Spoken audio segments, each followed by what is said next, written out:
Welcome back, ladies and gentlemen, to Murph Plays The Legend of Zelda Breath of the Wild for Nintendo Switch. Alright, so last time we left off playing this one,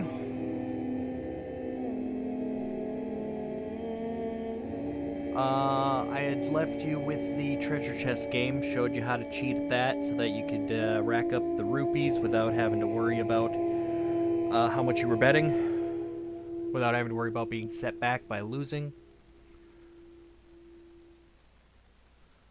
We're going to pick up there. Although I did play for a bit after I signed off, and a few times between then. As you can see, my rupees are now up to 4,308. Plenty to buy the house and still have 1,000 left over. That is a great start. That is a great start for us. Oh, I also wanted to mention, I also went looking for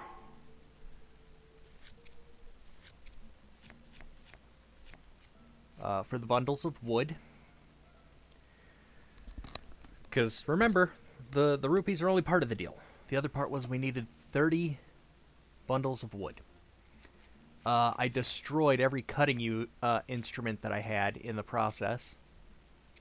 Apparently, blunt instruments aren't very good for cutting down trees. Who'd have guessed? Who'd have guessed? So I had to run through my amiibos. I got myself another Seabreeze boomerang. Got a couple of really cool weapons here that we can play with. Still got the torch. Still got the Korok leaf. We'll see some use of that. Got a couple of knight's bows. Got one of these swallow bows. These are from the bird people. We'll run into them later. Got a soldier's bow in case these other two run out on us. I have a very high quality shield. Extra durability, and it blocks with 40 armor, which is probably about 8 times more armor than we currently have. It's a lot. We've got one of these, the mind's eye shield. Still running around with a Boku shield, but the durability on that is pretty decent. It actually adds some extra blocking. Got a traveler's shield. Those are fairly simple and easy to come by. And we still have a pot lid. I'll probably toss that out if we find something. Anyway, our amiibo, Luck, granted us a cap of time that last time. Previously, we got the Tunic of the Wild. And we're still sporting our Nintendo shirt from the extra expansion pass purchase treasure chests. The 3 bonuses you get scattered around the Great Plateau. Let's see here. What else we got? We got the warm doublet. We got the old shirt. We have Hylian trousers, which we found somewhere. And we got some well-worn trousers, which we no longer need, but we don't have to get rid of. It doesn't take up any space. Got a whole bunch of mushrooms, a whole bunch of fruits and veggies, a whole bunch of meats. Most of that was all from the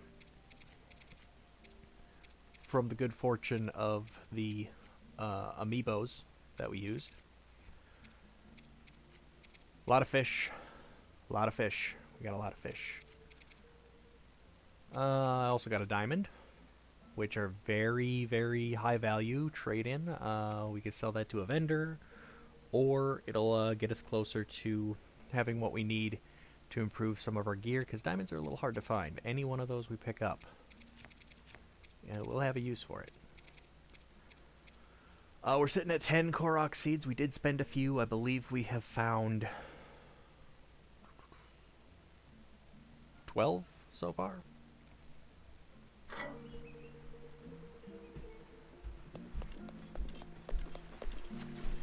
Alright.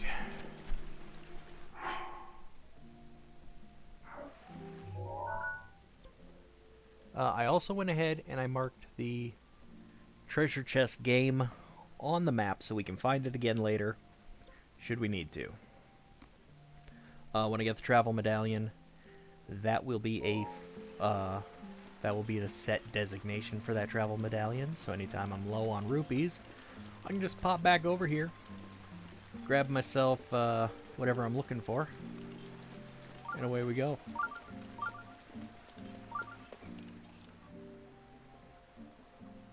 Yeah, he's awake. I don't need to talk to him for anything, though. I don't think. I'm not looking to pick up any quests around here.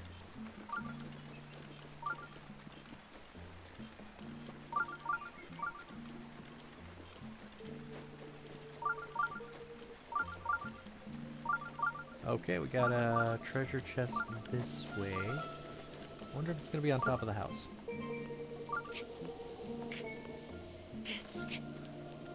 We're not gonna have good luck trying to get up there right now.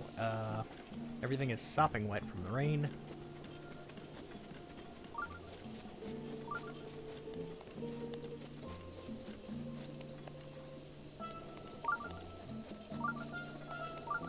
Now, you might notice I'm not doing any shrines yet.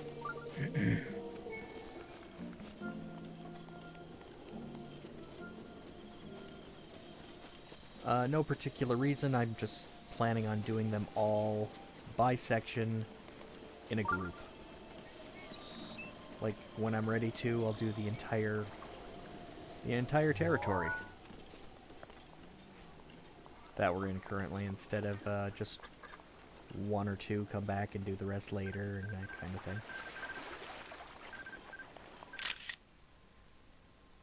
Nope. He got away. Y'all, I'm not playing Duck Hunt, I'm just taking your picture. Darn birds. Oh hey, it stopped raining. Should we see if we can get that treasure chest?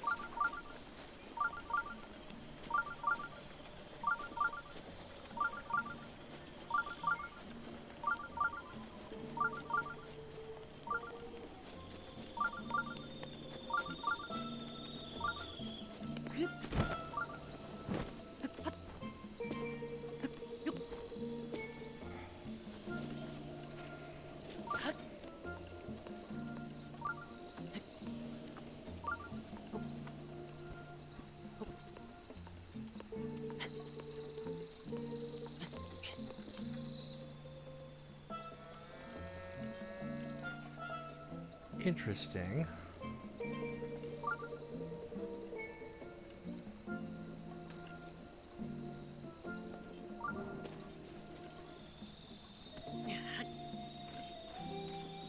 I have no idea how we're going to pull this off, but let's see.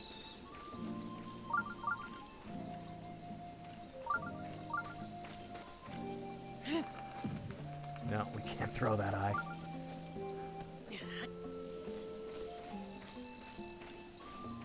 So we have to find some other way to get this up there. I mean, we could try stasis, but my aim is not that good, and neither is my ability to gauge how hard I need to hit things. We have a few attempts, but I think we'll wait for now.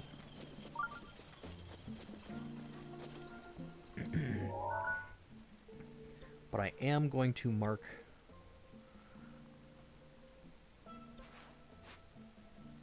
I'm going to mark that on the map, though.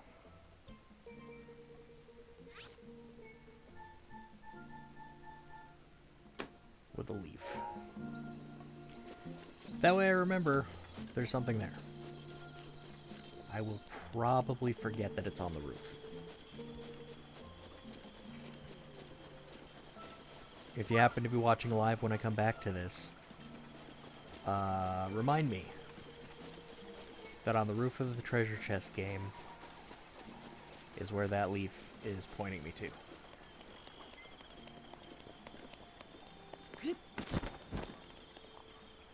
That's a tree branch, we don't need that.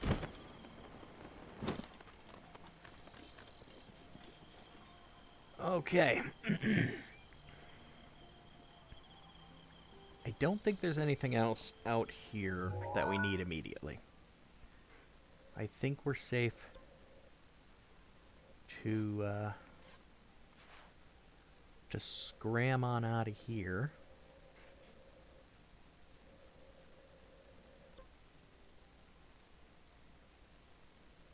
What is this?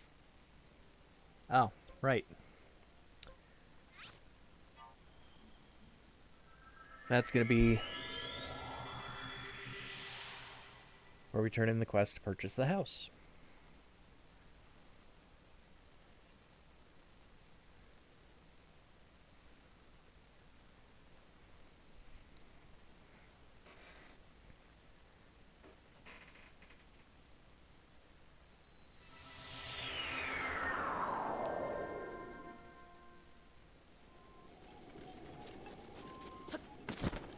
Now, a fun fact about this game is originally they intended to make it so that you could build a house anywhere. They also intended to make that village that you help put together later in the game something that would have a bit more customization to it. Like, it wasn't just going to be you find people, drag them there, you get resources, you turn them in, and the village builds itself. No, no. There was going to be more options. There was going to be a lot more Animal Crossing-esque and a lot less fetch quest. But in the end, they had to scrap a whole lot of that. I don't know if they just ran out of space or ran out of time or what. I'm sure someone could find answers to that. But, yeah. Hi.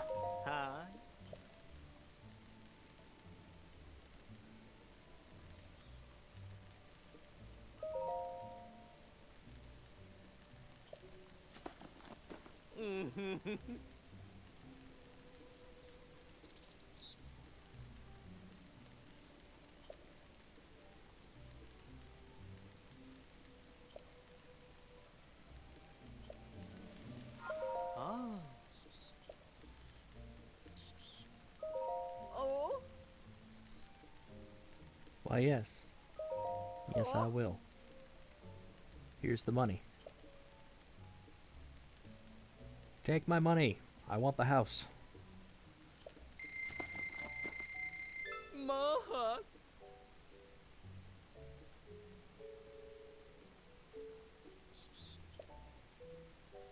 Dude, calm down.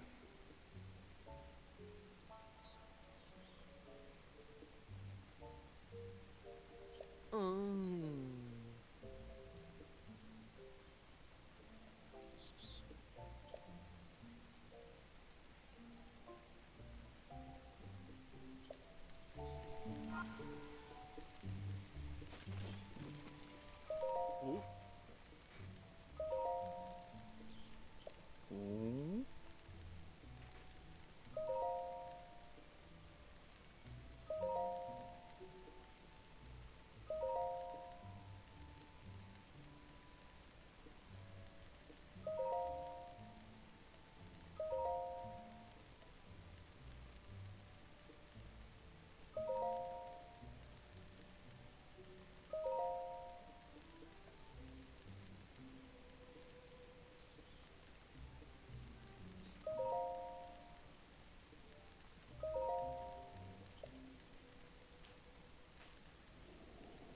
Get off my lawn.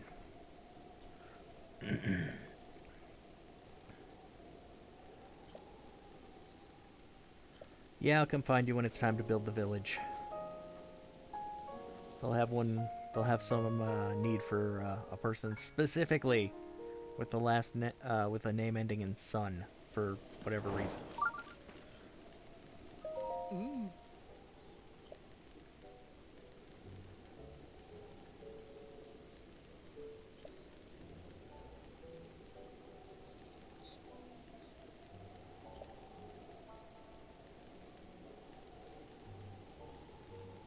Oh.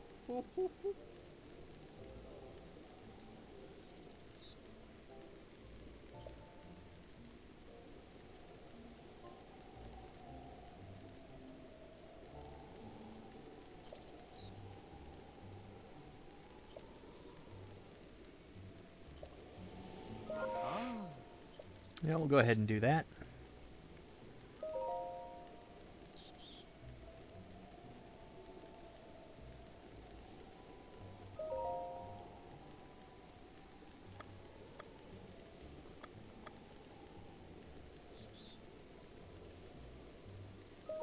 Oh.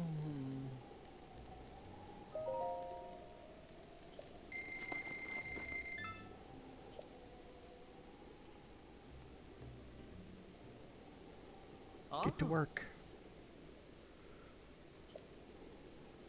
Ôi. À.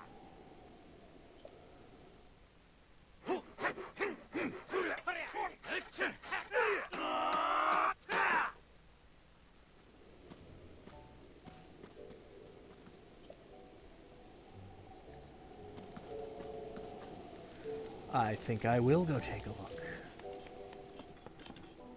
Alright. So as you can see, the place is pretty empty. However,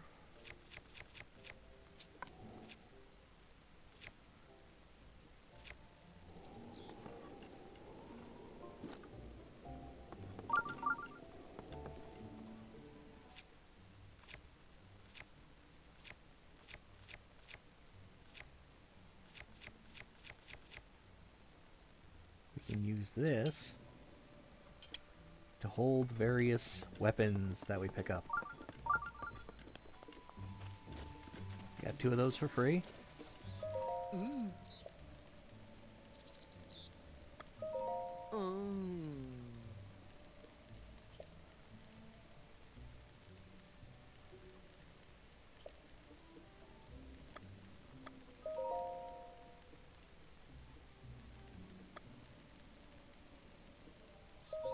Installations.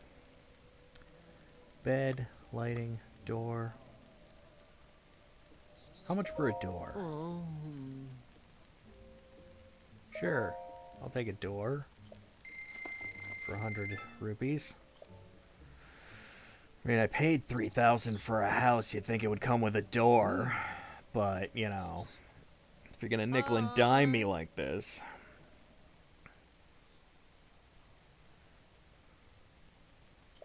Oh.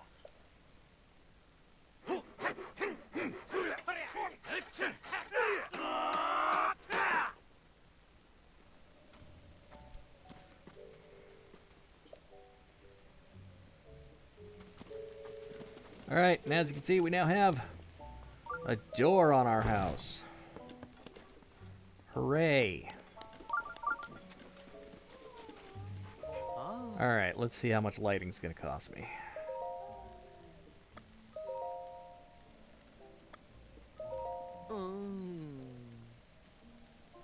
Yeah, let's do it. I mean, if you're only gonna charge me 100 rupees, I suppose get some lighting. Oh. Ôi. À.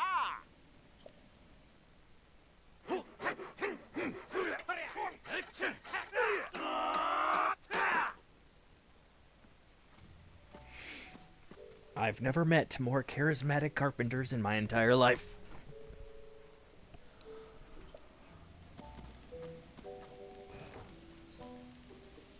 They do remind me of the carpenters from, Alright,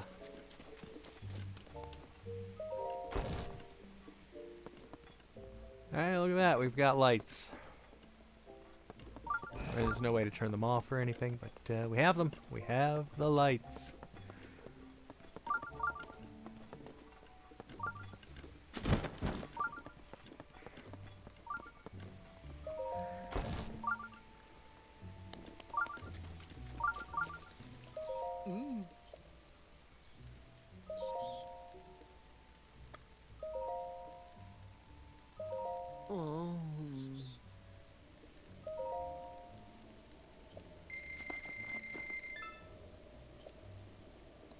Boy, this guy really is eating into the 1,000 rupees we had left over. I was hoping Hi. that I'd be able to buy some armor and such. You know, make finding those other towers a little less dangerous. We may have to go play that treasure chest game some more.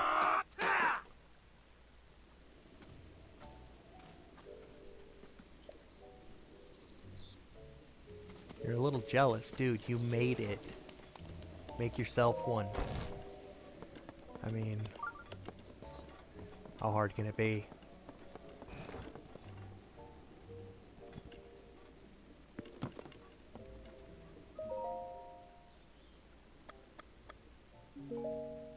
Now, very much like Skyrim, you can move the time ahead by sleeping in a bed. In The Legend of Zelda, it'll also refill your hearts. Ah. If you sleep in some inns,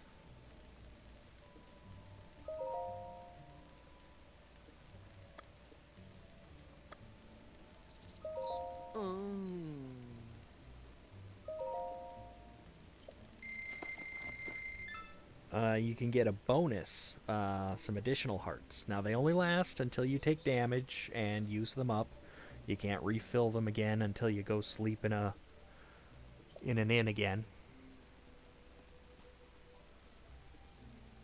Oh.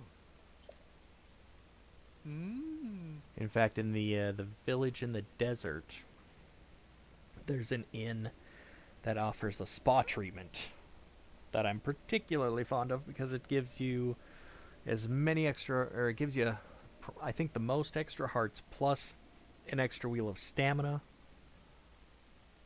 if I remember right.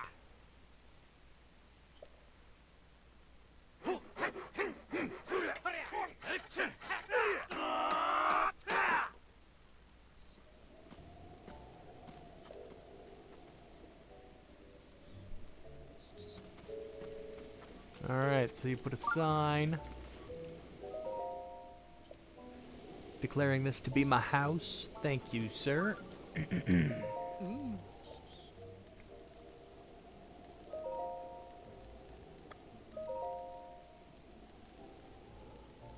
Let's go with some trees first.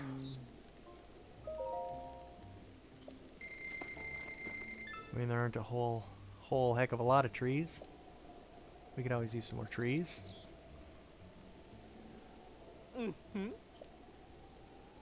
Hey. Oh.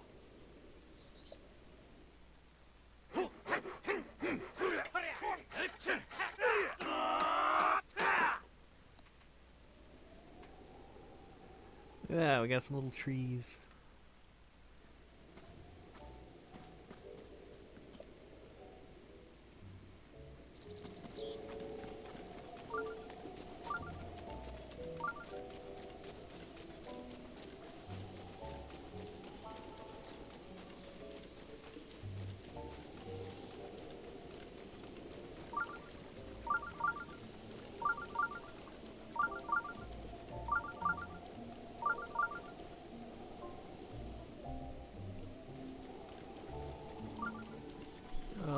Nice work, gentlemen. Ah.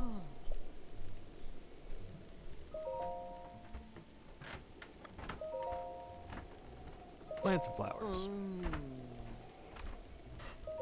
Sure, go ahead.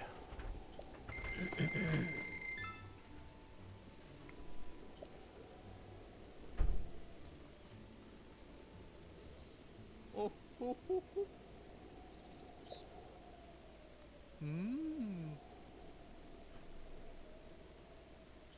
Ah.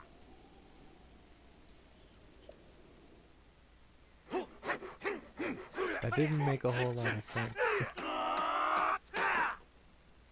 Unless I'm totally oblivious to something. But, sure. Sure.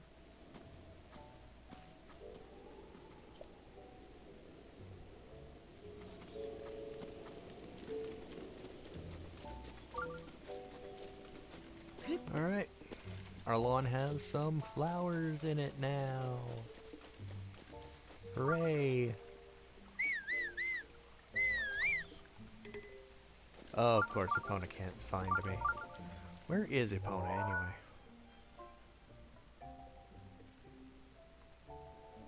Oh, probably still at Kakariko, huh? Yep. We just kind of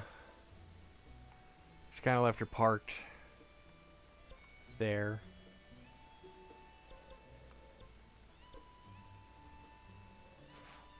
Oh, hey, I didn't notice that it marks the ones that you find. It did not used to do that. So that's kind of nice. Actually, that's really nice. That means we're not going to have to worry about trying to find those.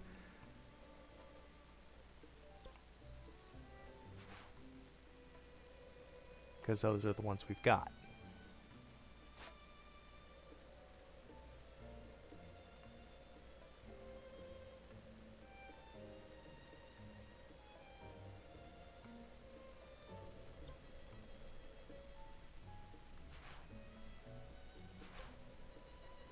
Because I tell you, one of the worst parts of this game is trying to track down all 900 of those stupid little puzzles and then doing them all. So I'm definitely going to have to find myself a guide, and I'm going to have to go through each of the 900 on that guide to ensure that I find every single one.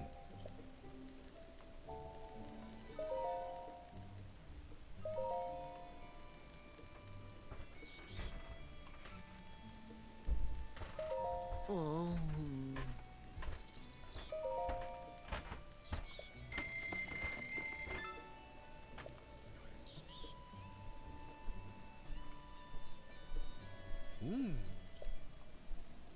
Hey?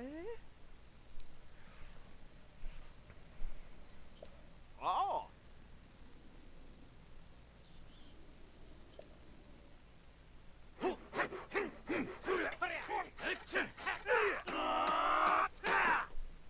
These gentlemen sure are odd, but you know, they're good at what they do. Good at what they do.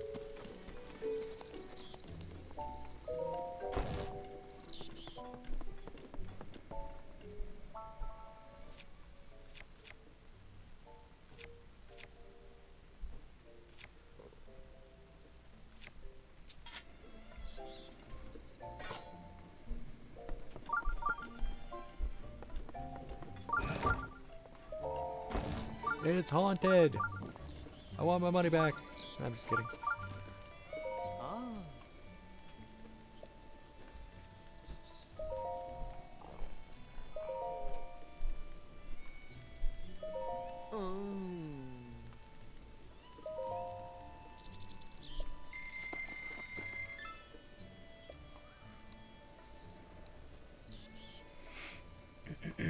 Oh.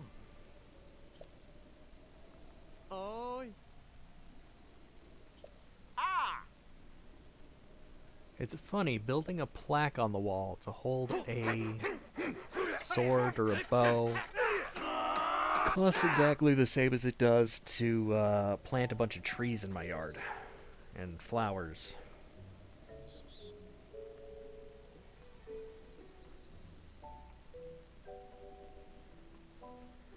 I mean, I don't know how they came up with the rates, but, you know, I ain't gonna argue.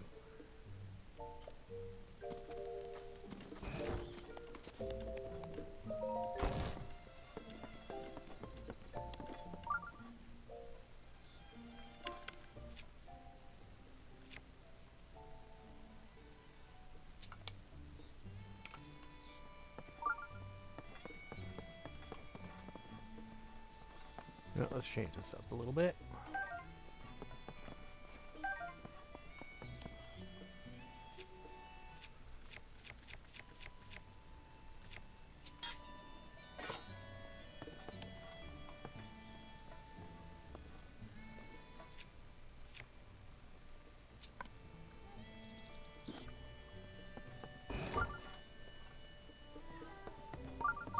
Alright, now we need a shield.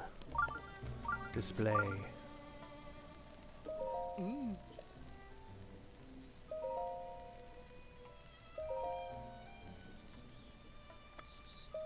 Oh.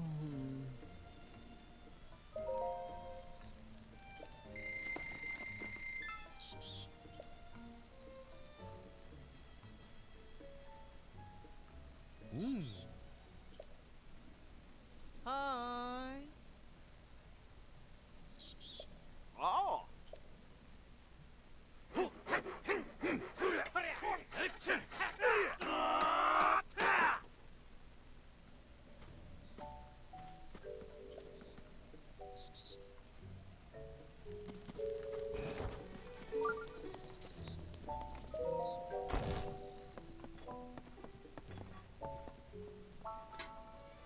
There we go. We got a knight's bow, a knight's claymore, and a knight's shield. We have a sea breeze boomerang.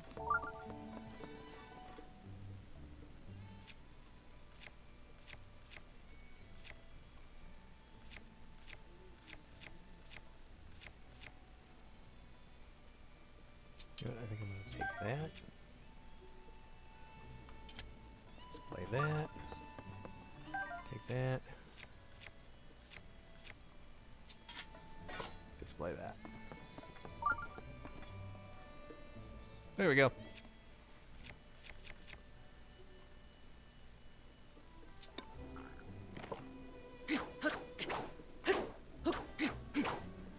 We can still use this as our sword. But if we throw it, it should come back to us.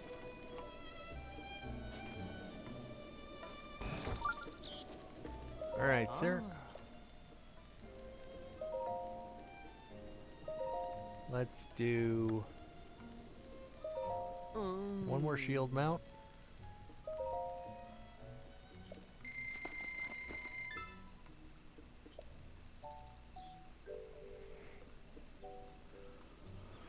Mm-hmm. Now, if you haven't figured it out, it allows you 3 of each. Mm. Ah.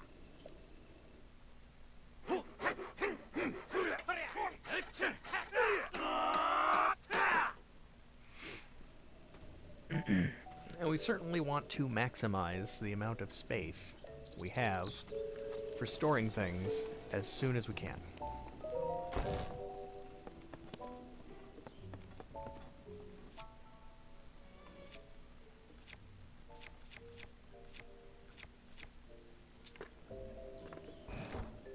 I'm putting my my best gear in here because right now we're just running around with 4 hearts doing not much of anything. We're gonna die plenty of times. We don't need to destroy the best gear that we found so far.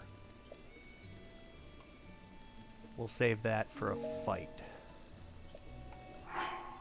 We have 200. I want to save 100 so we can hop back over to the treasure chest game, play a few more rounds of that, and see if we can't get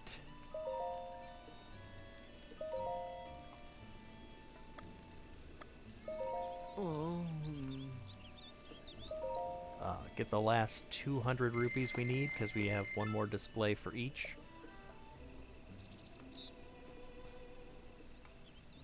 Oh. Oh. Oh. Like I said, we want to maximize this out. This is saving us having to find the Korok seeds for now. Sure, in order to pick up the weapons, we have to come back here. But it gives us a place to stash some extra weapons.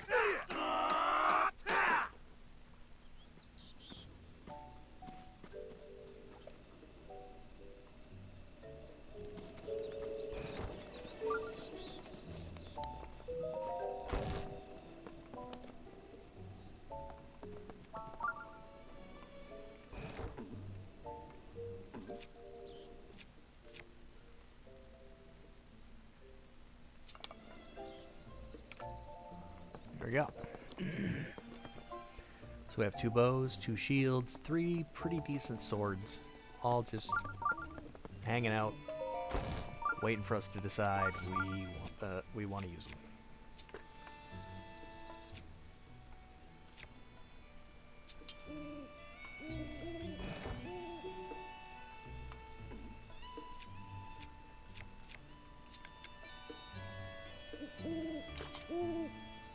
And we're pretty well equipped still. However, I now have plenty of room, so if I decide to do some amiibo drops, I've made room. However,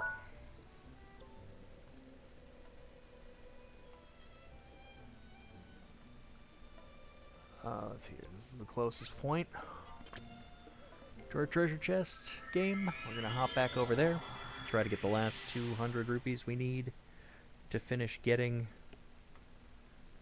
some more gear slots in our house. Now, I do plan to put better gear in there. In fact, a lot of it will probably come from the amiibo drops, because sometimes the amiibos drop rare weapons. Like, there's one Princess Zelda amiibo that's going to drop a super rare bow, the Twilight Bow or something like that. Yeah, best be believing I want that. However, once I have it, I'm not going to want to use it. At least not very often. Not to the point where it breaks, so I'm going to want a place that I can stash it while I'm not needing it. And for that, I'm going to hang it up in my house.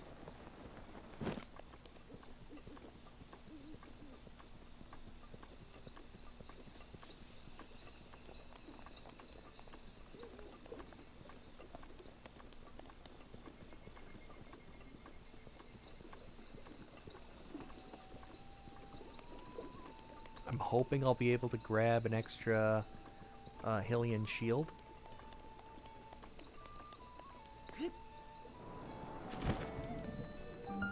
Lakeside Stable.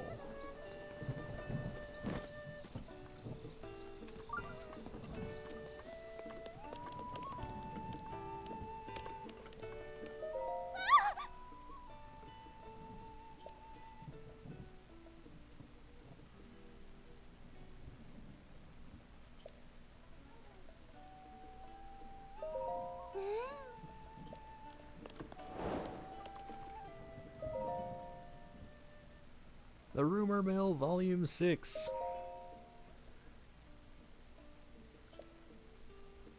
Glowing Blue Bunny.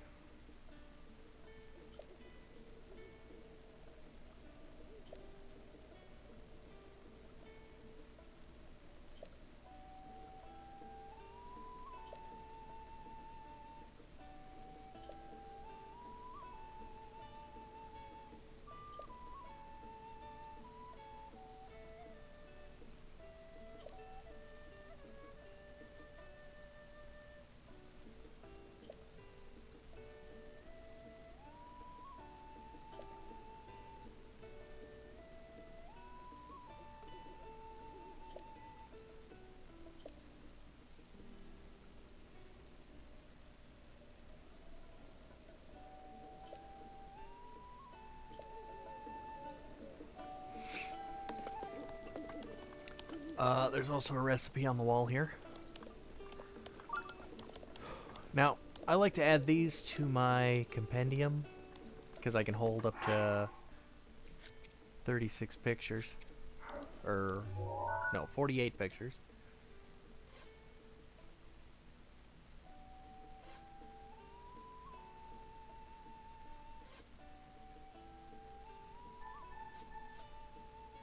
However, that'll be something I'm going to do later. Because we're still filling up our Compendium. We need that extra room for all of the stuff we'll be taking pictures of. Local wildlife, bad guys whose butts we need to kick, weapons, that kind of thing. And the vital importance of collecting all of these pictures is we can add all of this stuff to the Compendium and we can go searching for it. Like if I wanted to find a mountain buck You can target that with the sensor, and it'll start beeping at me every time there's one nearby, and I'm heading towards it. Very handy. So if you've never played this game, unlock the Sensor Plus soon as you possibly can. Earlier the better. And then start taking pictures of everything. When you take a picture and it's got an orange box around it, that means that's a thing that you can add to your compendium. Adding it to your compendium gives you something you can search. As you can see here, we've got a lot of the fruits and vegetables and mushrooms already added. That's from our amiibo drops. We got a few of the weapons. Not a lot of the weapons, but a few.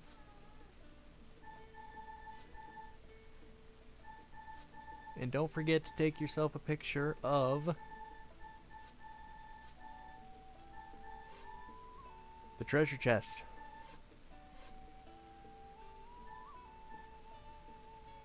That way you can have it tell you when you're close to treasure. It's always a good one.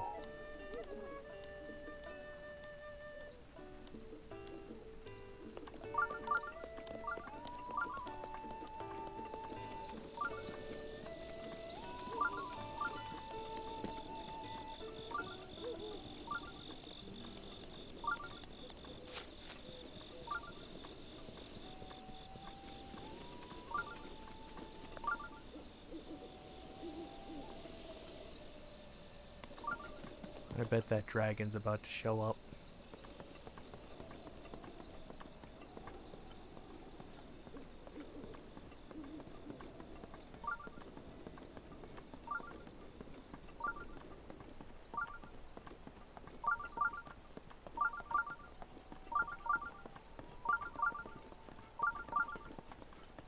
Oh, you know what? We did take that quest to find out why lightning keeps striking the stable.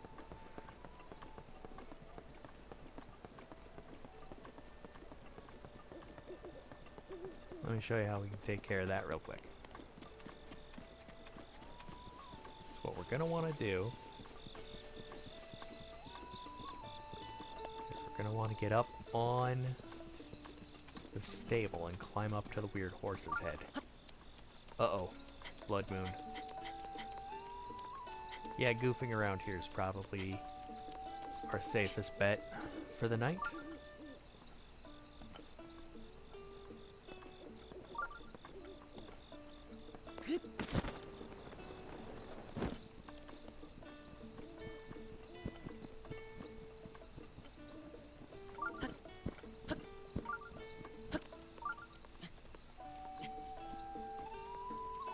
Things do tend to get a bit more treacherous during the blood moon.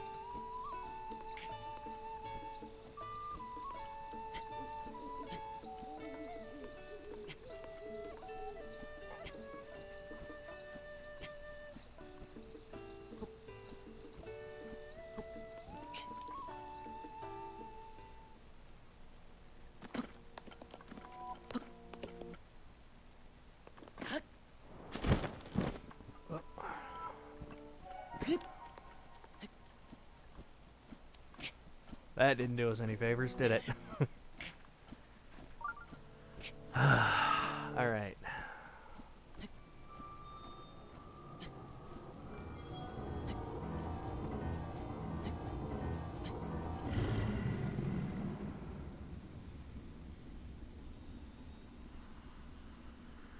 The blood moon rises once again.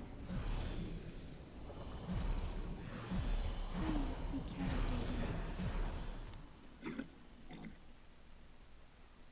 Controversial opinion, my least favorite representation of Zelda. I didn't like the actress they got voicing her for the, at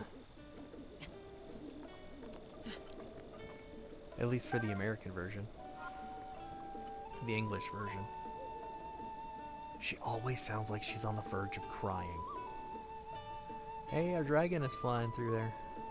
See him?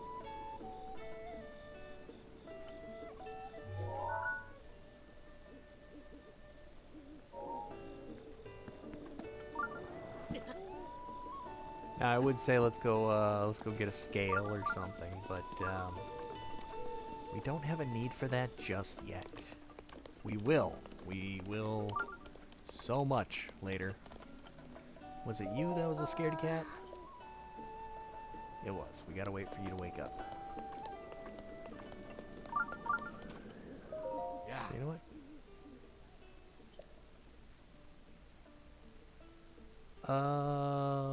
Never mind. We need that 100 rupees. We're just gonna hang on to that. Thanks anyway, though.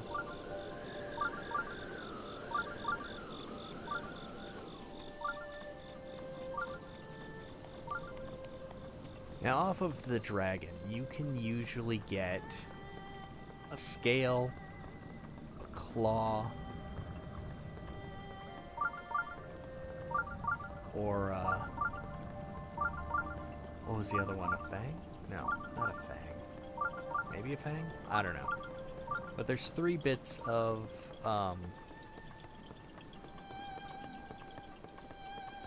horn. Horn is what it is. You can get 3 kinds of loot off of them. However, each time you encounter a dragon, you can only get 1. But they do come back with some frequency, and as long as you know where to find them, you can always find them there.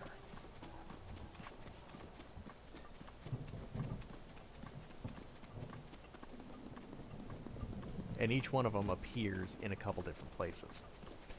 If you hit them with an arrow in the horn, you'll get a horn. If you hit them in the claw with an arrow, you'll get a claw. If you hit them in anywhere else, you'll get a scale. They're very valuable. They're very useful for armor upgrades. However, it is upon getting 1 that you are going to you're going to send the dragon up into the sky, and he is not going to come back down for a while. Alright? Probably take a few days for him to revisit that spot.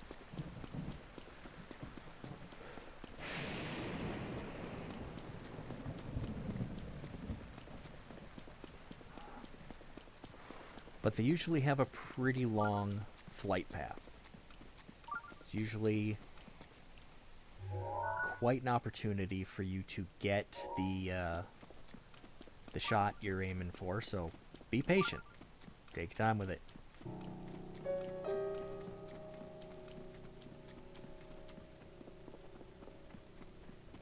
You ain't fooling me, sir. You ain't fooling me.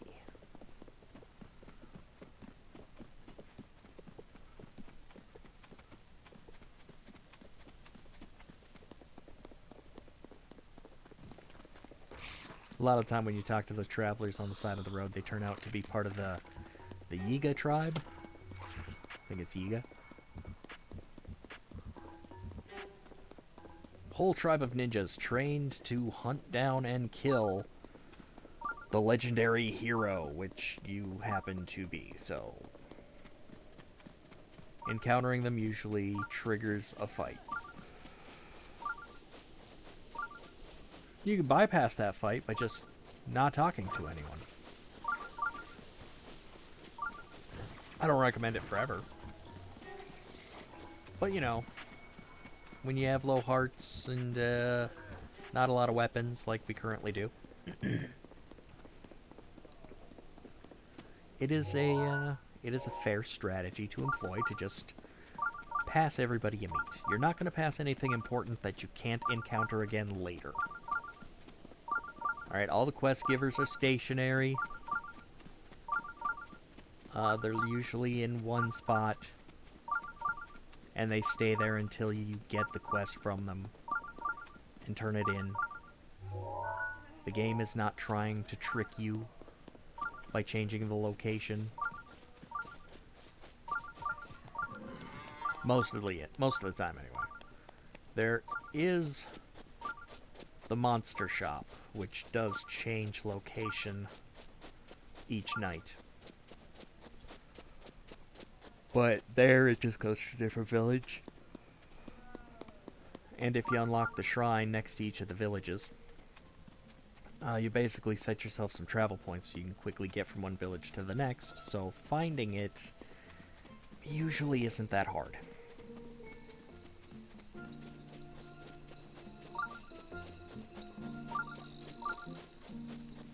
I know, some pretty clever thinking there, right?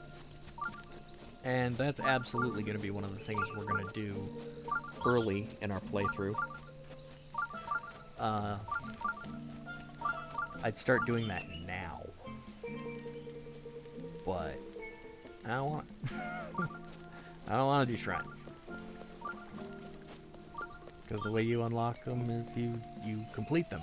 Once you complete them, you can fast travel to them. Same as the towers. Right now we have towers, one in each of the zones. That's a fairly good start for us and good enough. That one tower gets us pretty close to here.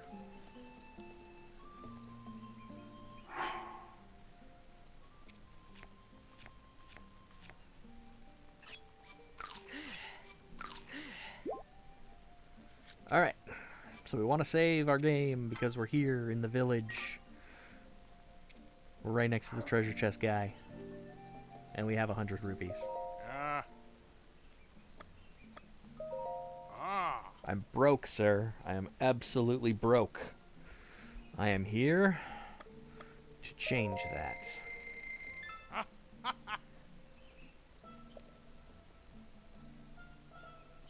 You laugh, but from your perspective, it's gonna look like all I have to do is walk up here, and every time, open up the middle chest, and I win.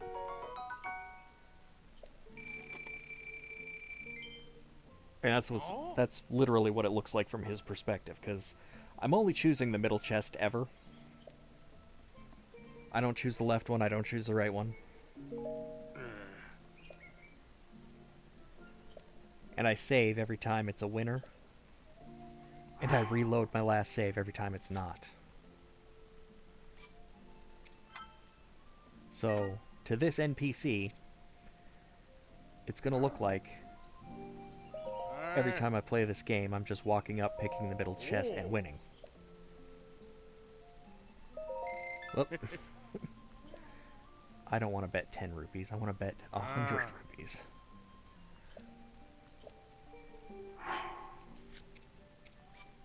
Thankfully, we can just load this anytime. So we got back the 10 rupees we just spent.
Now I know we have enough I could buy the last two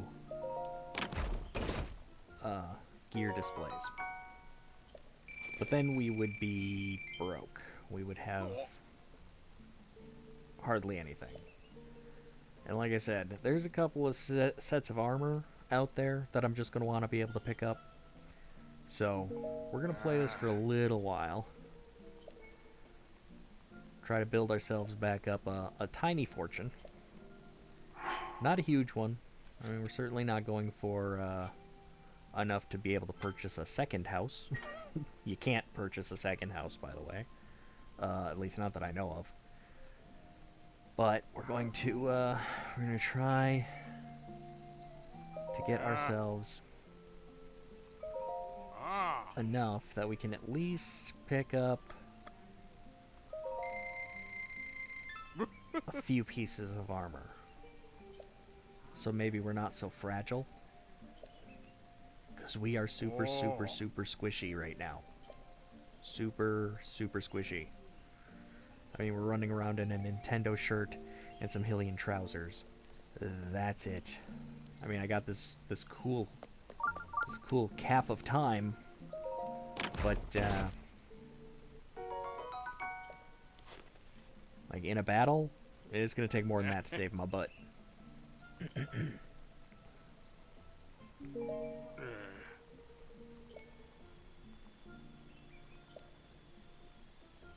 Oh, this dude talks a lot. I sure do wish there was a way to skip over his dialogue.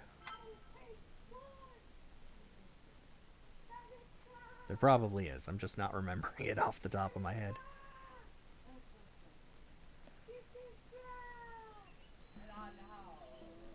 And my child's getting a bit uppity out in the living room. He's just having a good time though. Just getting a bit excited, a little rambunctious.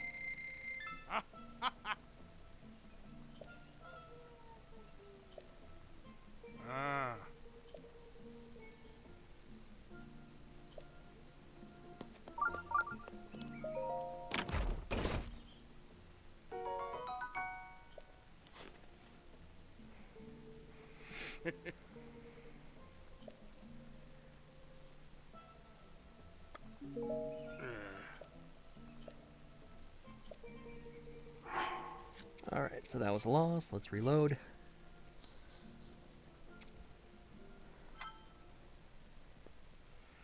I know, we won 1 rupee, so, you know. Well, it's not really a loss, but no, it is. We spent 100 to gain 1. That's a loss. We're going net profit here. I want to spend 100 to earn back 300.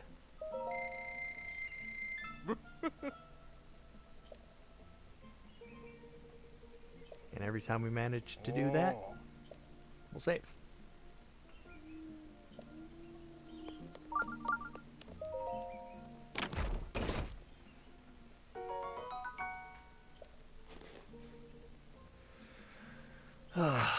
Luck's not on our side that time, but that's okay.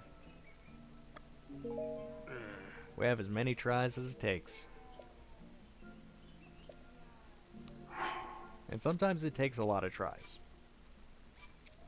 I mean, as far as I can tell, it's genuinely random. There's no way to tell whether or not it's going to have 300 or 1. If anyone knows of a trick to tell what's in the chest before you open it, feel free to let me know. But as far as I know, the best tactic for this is to just reload your save if you lose and save your game every time you win. But do not save if you lose. Just reload your previous save. Get your money back.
go.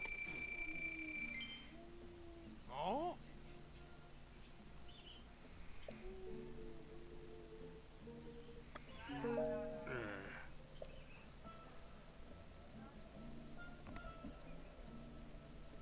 We never choose the play again option. Because we're either going to have to save again, or we're going to have to reload. That one was a win, so we're going to save. Now every time we reload, we'll have 708. Ah. Oh.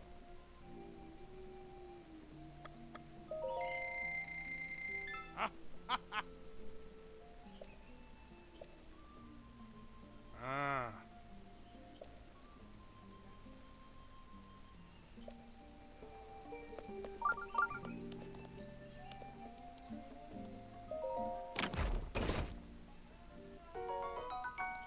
Well, like I said, this game appears quite often throughout the franchise.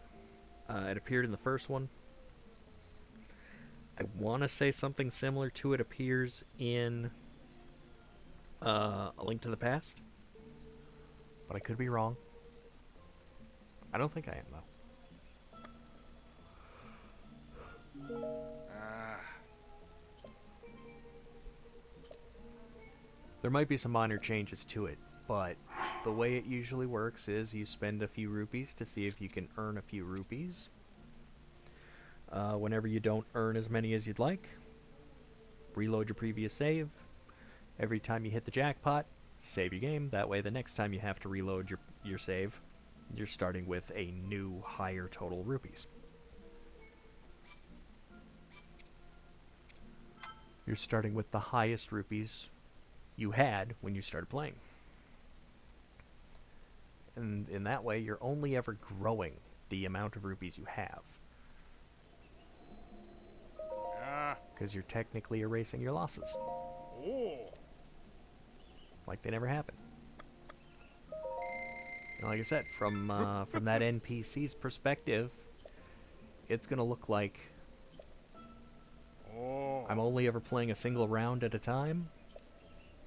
And every time I play, I walk over, I kick open the middle chest, and there's 300 rupees.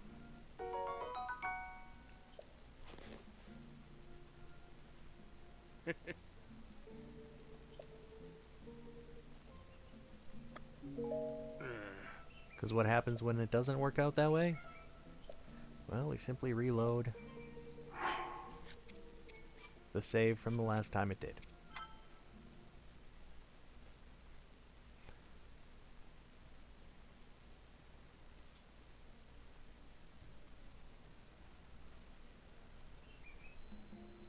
Ah.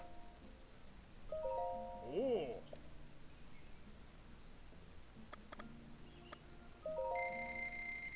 And we always want to bet the highest amount there is.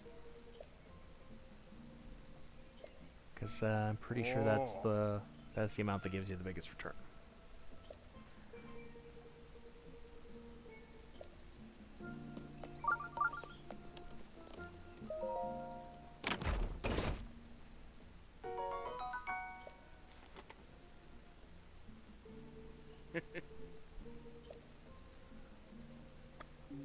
Ah.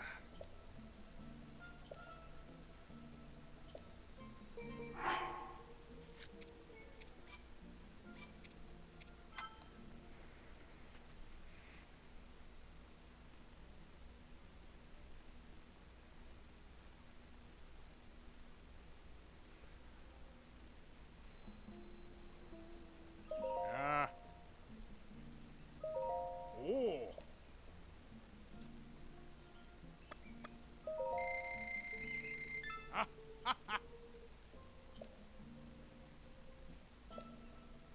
Oh.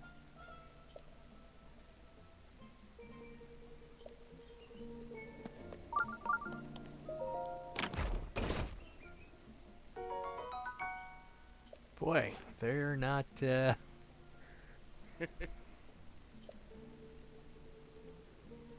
not making us quick on us, are they?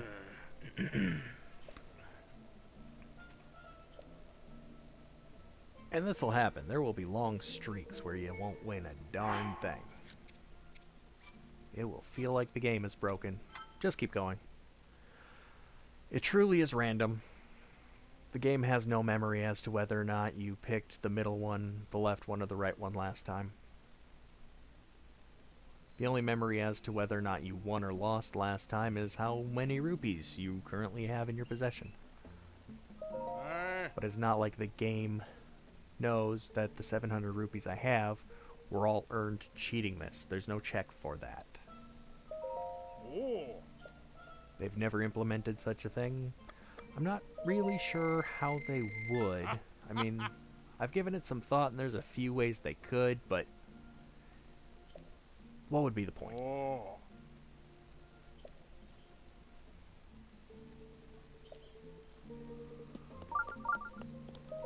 Prevent you from being able to do this? I mean, you could. But I think the fact that it's just kind of a grind deters most people from steadily doing this till they have thousands upon thousands upon thousands of rupees. Because you have to be dedicated and a little insane to want to keep going when you've got 20 in a row that it's just a green rupee. But it's 100% random.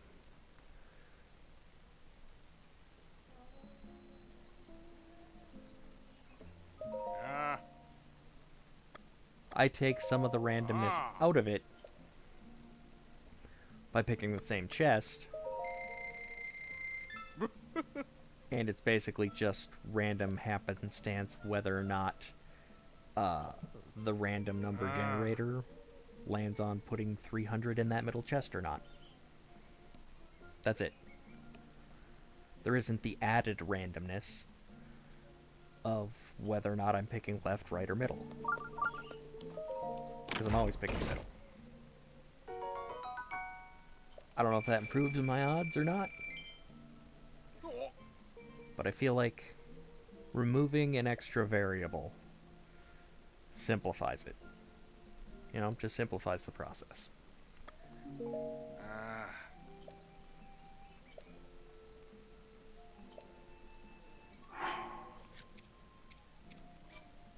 Alright, we won on that one. Finally. So save our game. And then play again.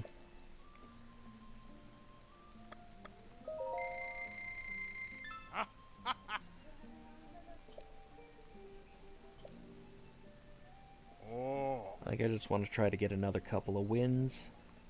And then call it good on this. Go back to the house, buy the last couple of gear displays.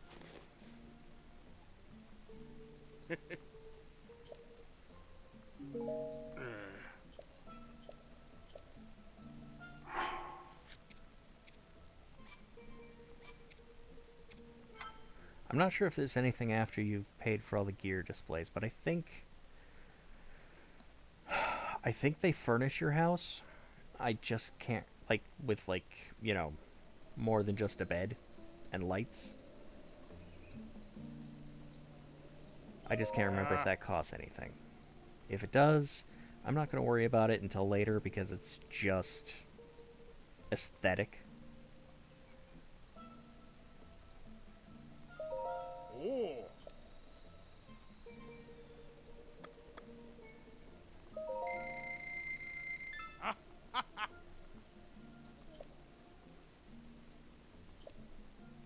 Oh. We'll get to it eventually, but our main focus is just getting those gear displays. Someplace we can store an extra sword, an extra shield, some extra bows, you know. Make some room, because we don't have a lot in our inventory that we're able to carry.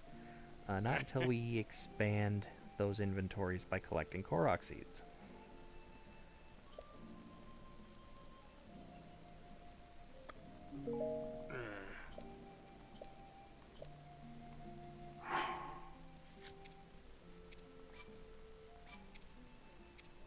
And the Korok seeds, I'll have to look up a guide to find all of those. We're going to probably start with the Great Plateau.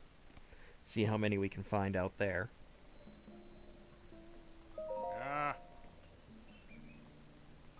Try to get all of them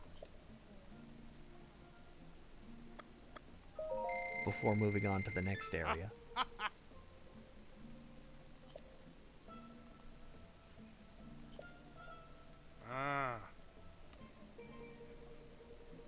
But I would like to exhaust each area individually.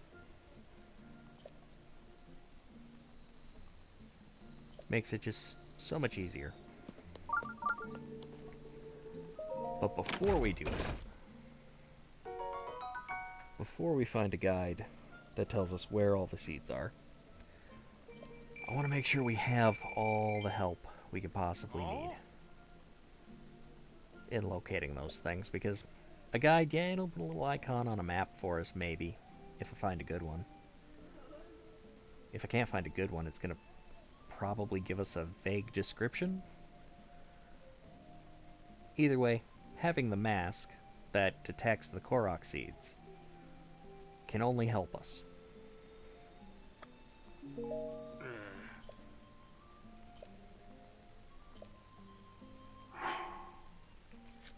Alright, so that was a win.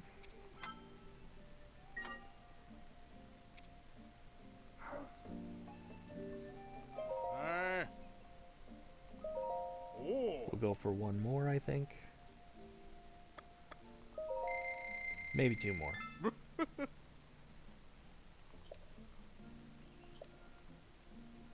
Oh.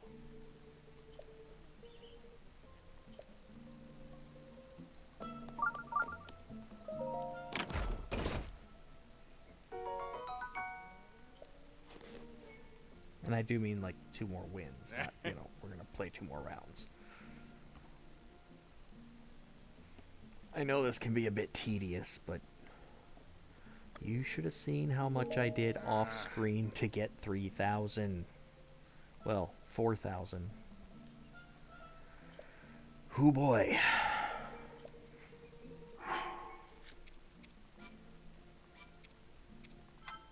There were a lot of losing streaks in there. A lot of losing streaks.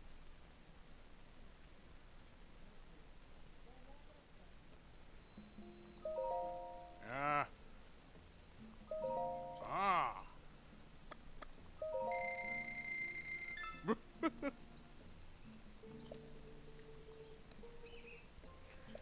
But eventually all those losing streaks come to an end. Because it only takes one win to end a losing streak.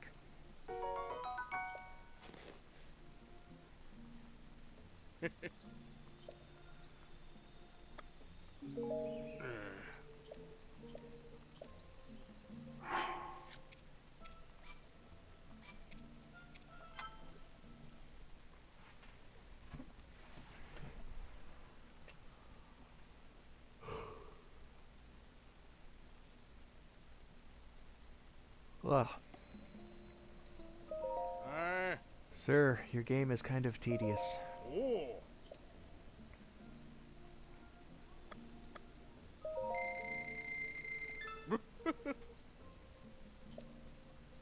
I would like to win twice more. And the sooner you could facilitate that by putting 300 in the middle chest, the sooner I can get on with my life.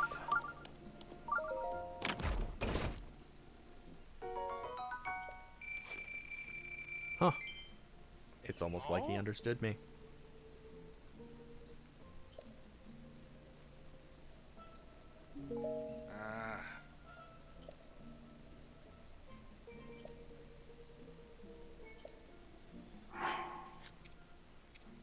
Alright, so that was a win. We're gonna save that. We're gonna try for one more.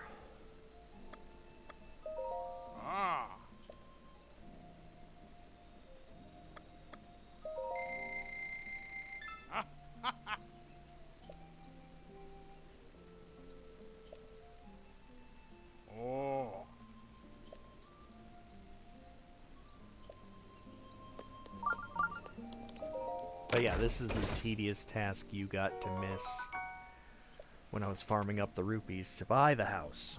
And all those upgrades I paid for.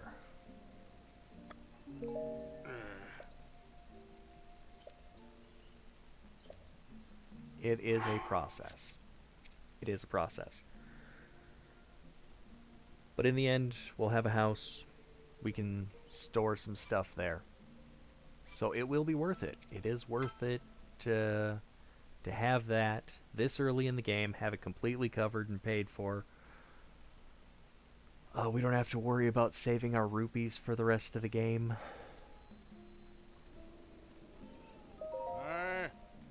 Because this is a major expense, already taken care of. We've only completed 4 shrines. And those shrines were the 4 shrines we needed to get off the Great Plateau.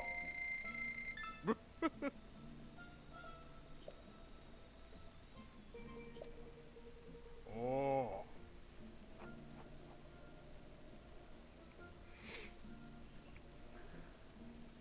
Now, we've probably put quite a lot of time into our gameplay to only be this far.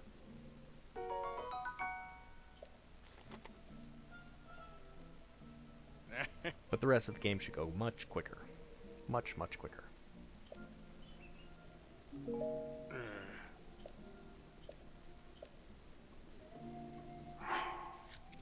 Although, since we're constantly loading, our previous win and cutting out all of those losing streaks, game file gameplay time probably is significantly less than our actual gameplay time. Oh.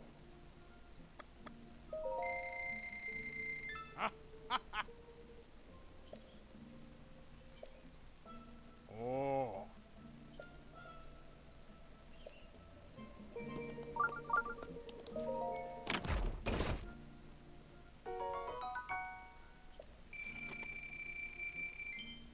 There we go.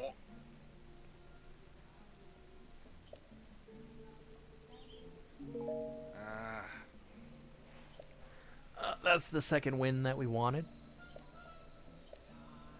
We're going to call it good there. We're going to save.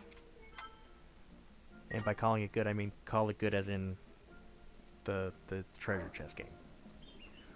We are still going to go and upgrade the house.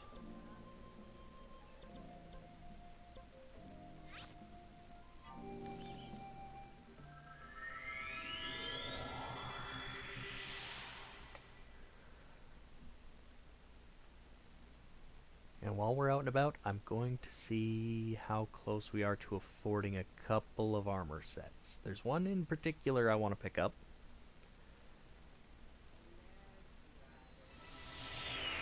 And that's the knight's armor.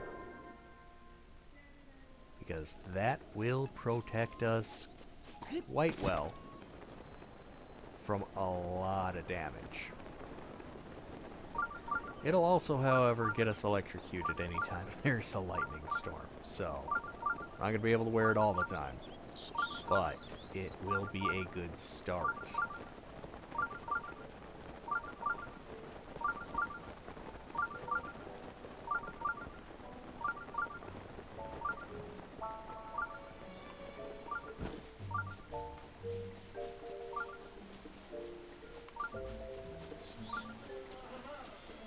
And it's also the perfect starter armor.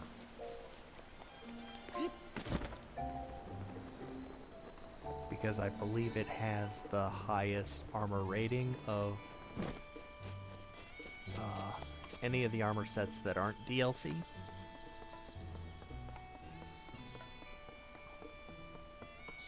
Certainly a fairly high armor rating after you've upgraded it.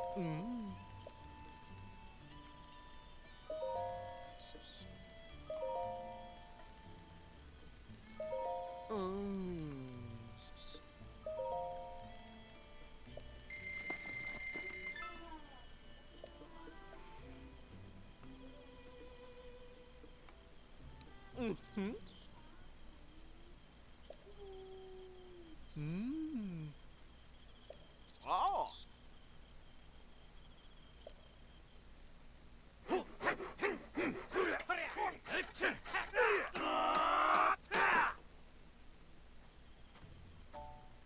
All right.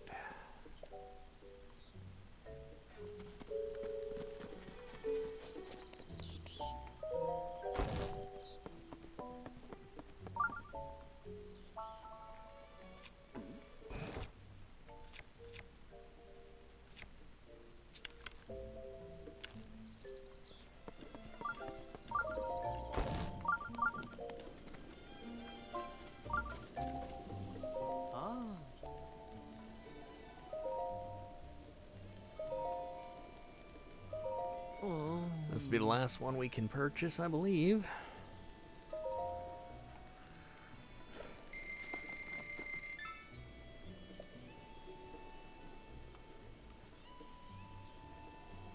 Oh. Hey? Ah.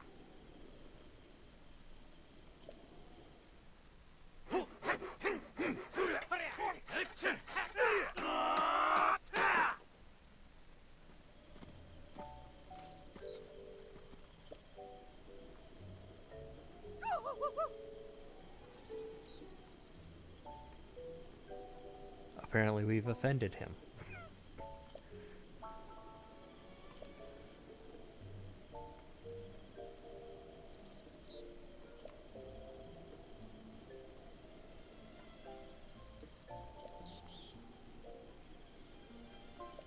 Oh.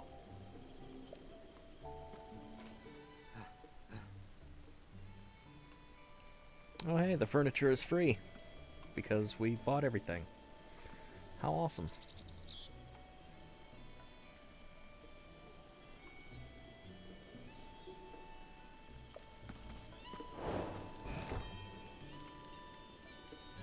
Alright, we have fully completed the homeowner side quest.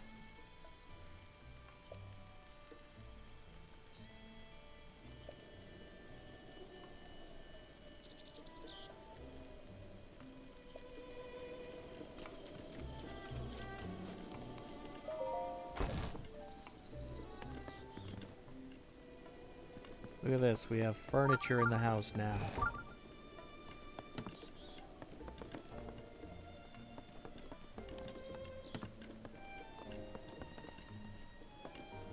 Little storage area.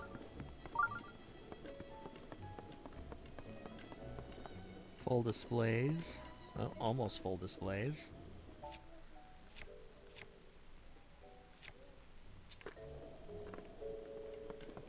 There we go. Now they're full displays, and we'll cycle those out as we find better stuff.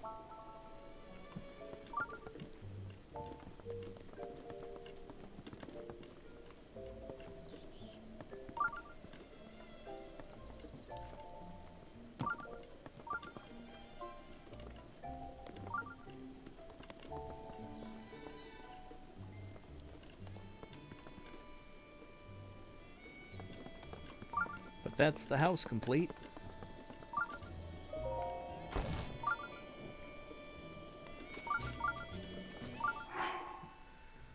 We've still got 1,300 rupees to work with. Let's go see what the local armory has to sell.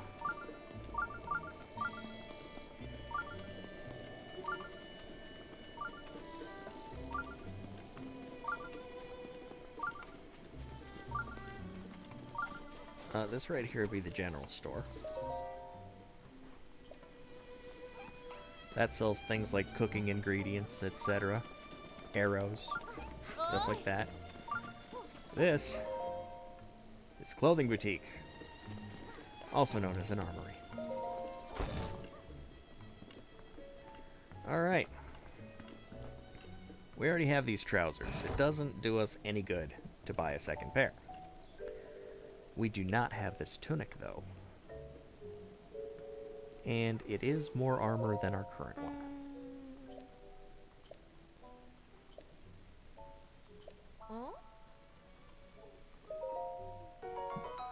fairly cheap, so we'll pick that up.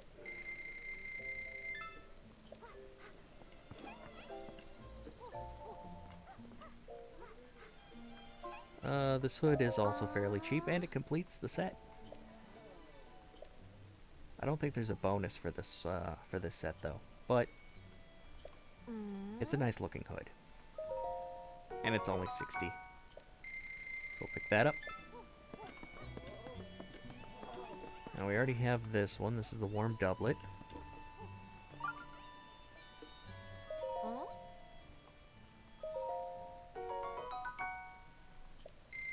That's some good quality armor right there.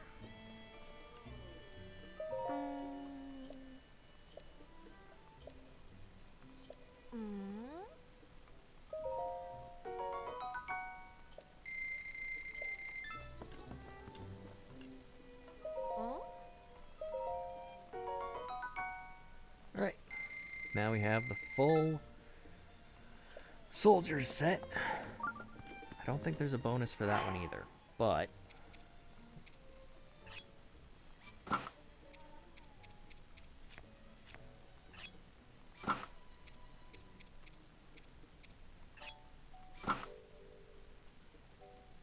with it, our armor reaches 12, whereas before, what were we sporting?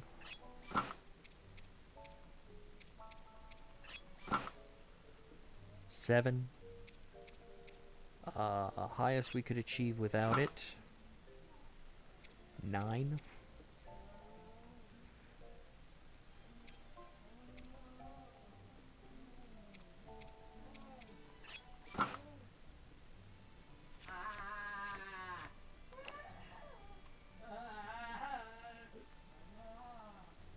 It's not a bad set to have if you're looking to travel incognito.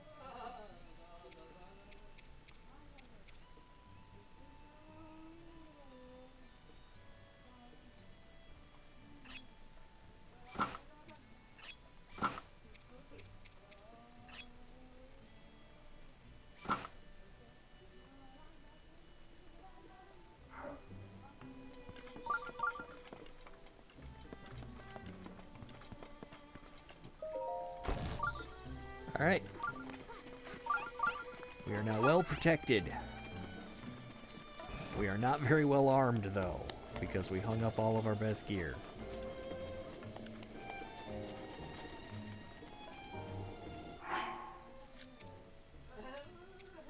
Let's go ahead and save that.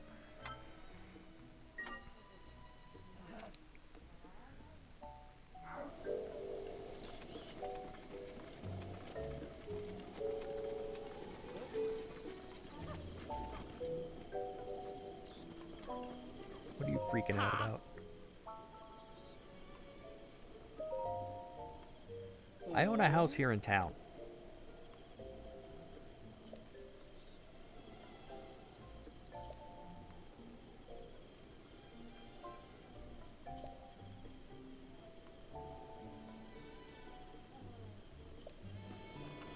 Spaz.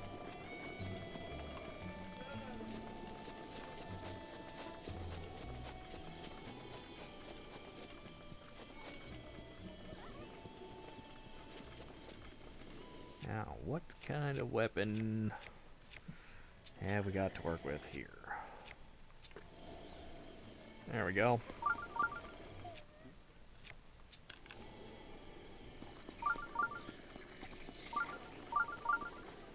Now, at least we're not totally unequipped. We have...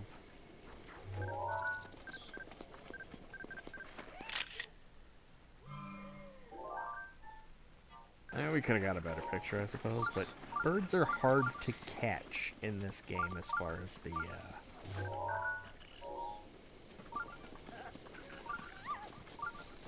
compendium entries. So, when you encounter one, just take the picture you can get.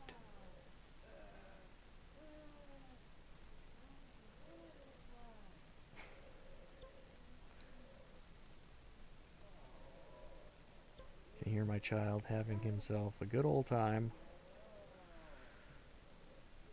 Alright, where are we here? We are there. You know what? This tower is actually closer than we are.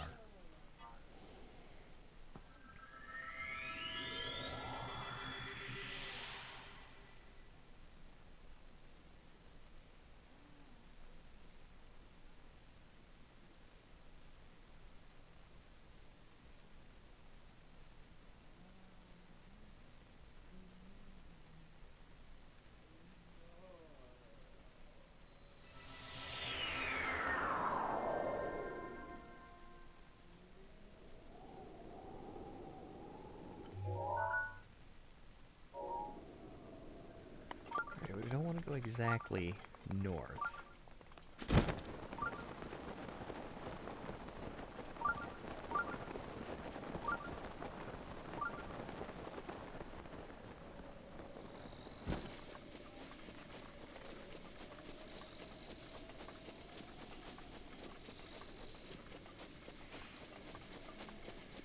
I do feel a lot safer, though, in this armor.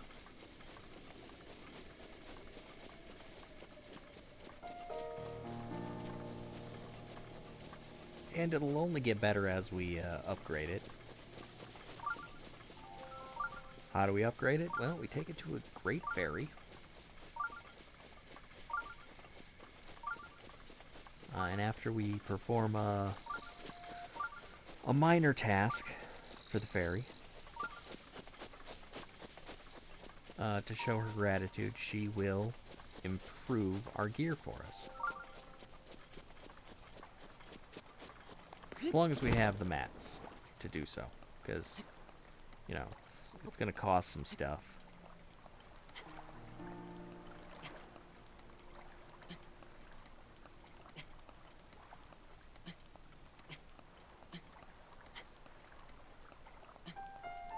Thankfully, having amiibos will greatly reduce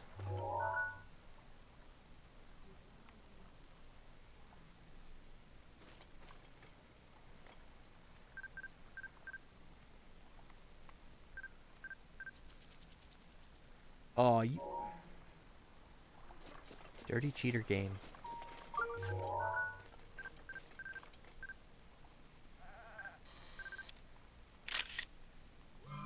There we go.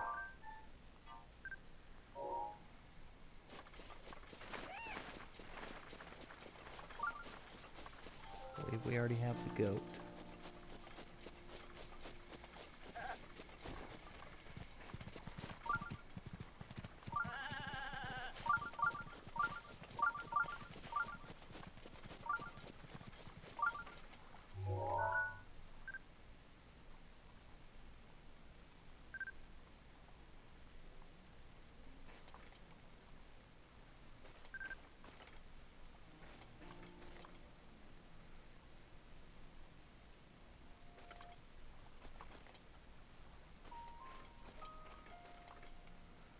Fell off the side.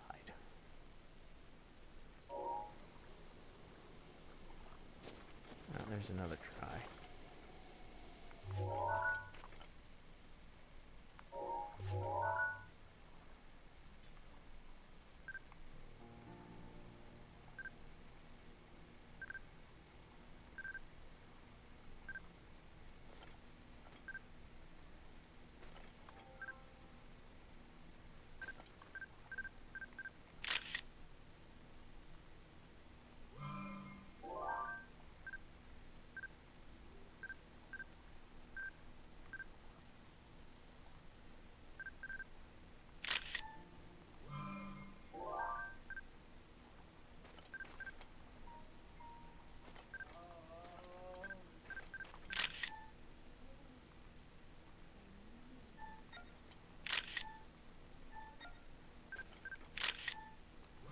There we go. We got it!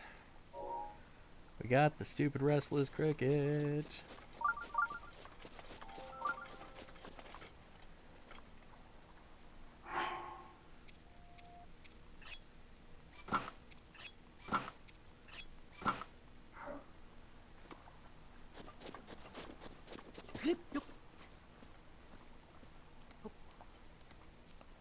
I don't recommend climbing in the heavy armor. I don't know if it's actually enough to deplete our stamina more, but I would not put it past them to make that a thing.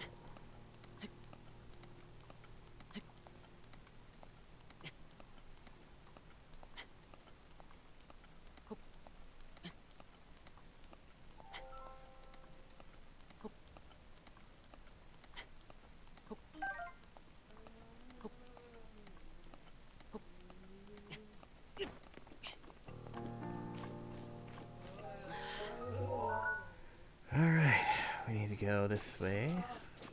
We're trying to get over this ridge here. I want to head a little bit east, because that's where our village is going to be.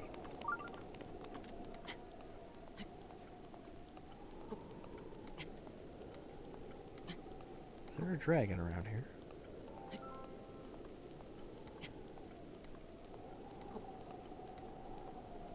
It sure is getting windy.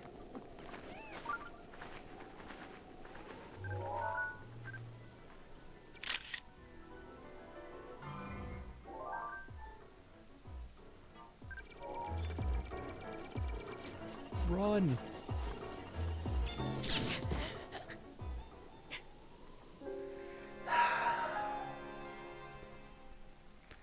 Okay. Did not expect that.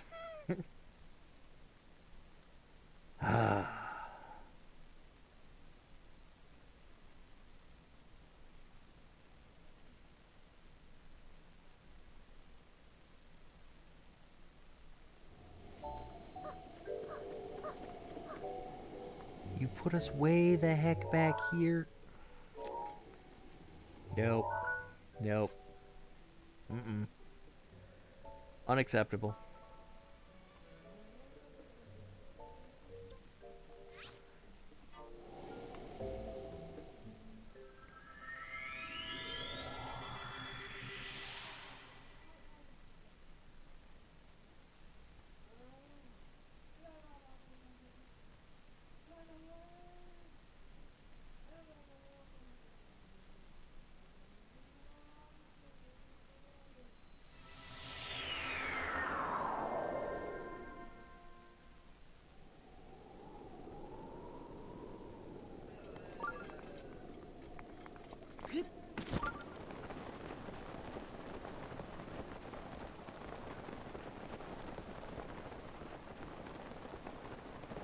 We'll go this way this time.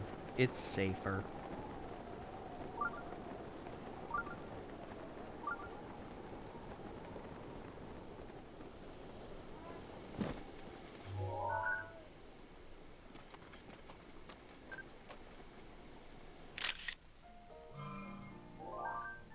Not a great picture.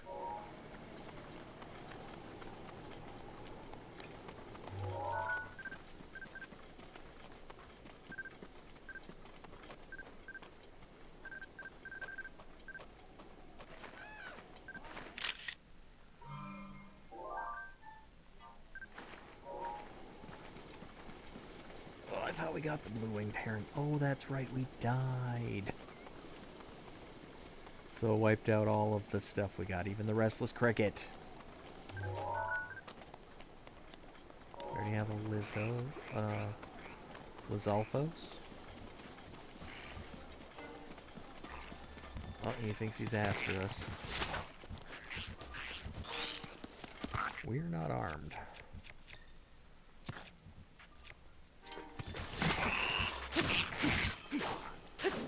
Come on, buddy.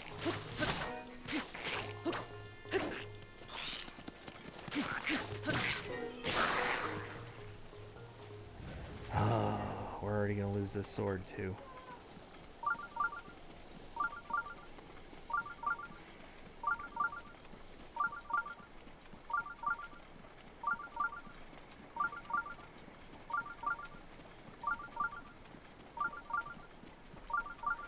Oh, I want to get to Kakariko Village though.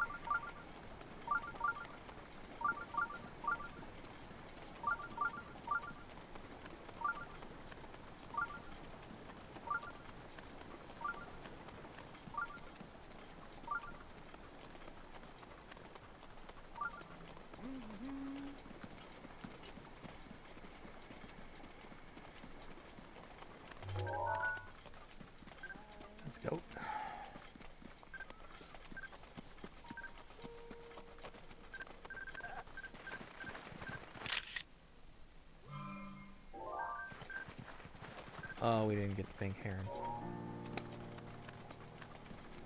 I thought for sure we had the box around the heron when we got the picture. But apparently it must not have been centered enough. Or something.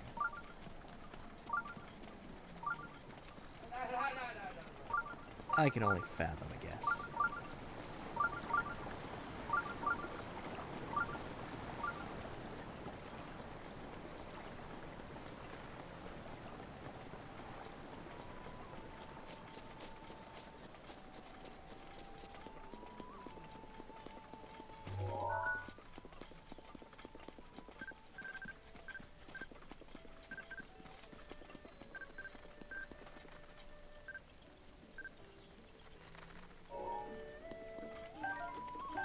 Hey, some wood bundles. Those will come in handy because we gave all of ours to what's his name?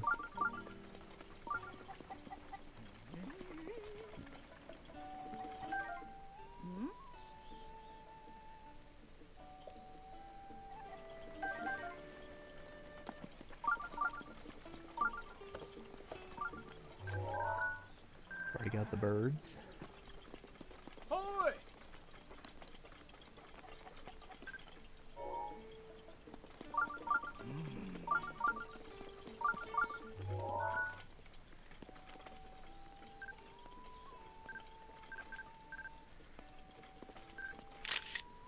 Oh, we missed.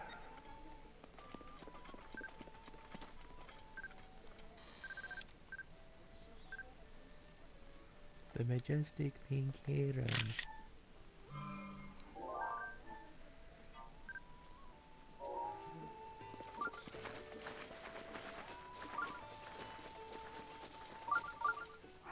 I should probably save so I don't have to try to catch those ones again. Since I have to recatch all of them again. Horses.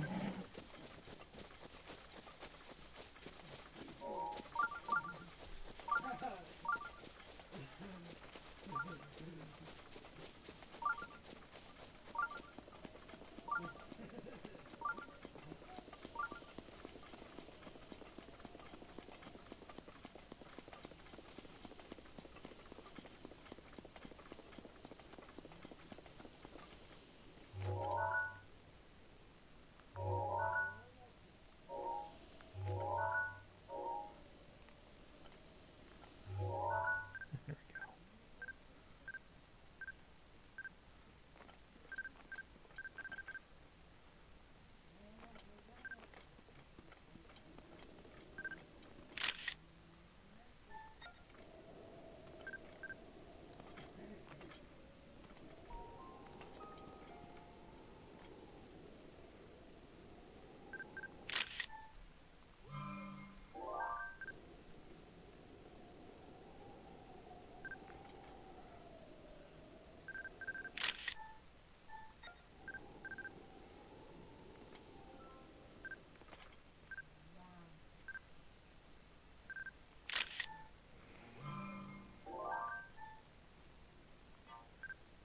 That'll work.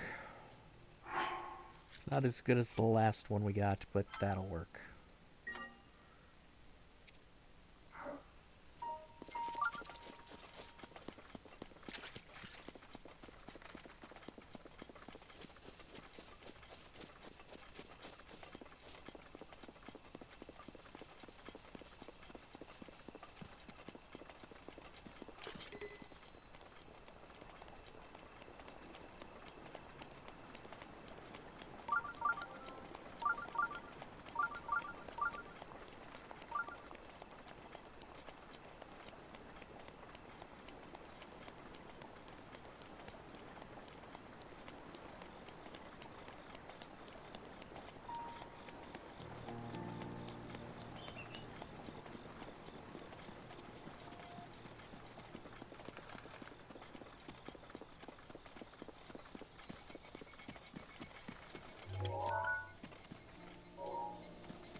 Some of these critters are so skittish by the time you see them it's too late to take out the camera.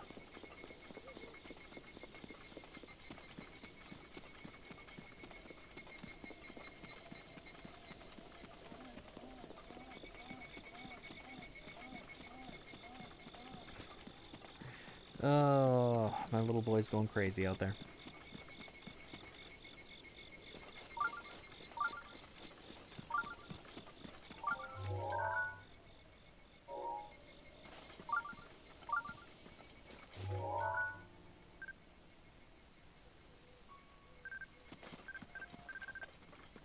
Apparently I have the blue wing already.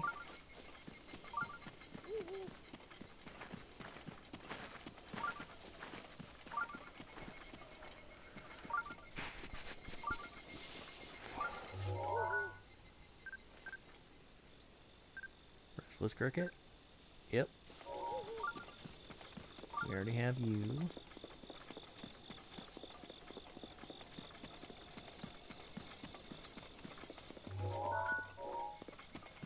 I just saw a bunch of birds fly into this swamp. I am pretty sure that was not supposed to happen. Ore deposits. Much like your treasure chest, you definitely want to take a picture of those because those come in handy later. I'm not going to worry so much about harvesting the ore just yet. After all, we have plenty of time. There's plenty of game yet to play.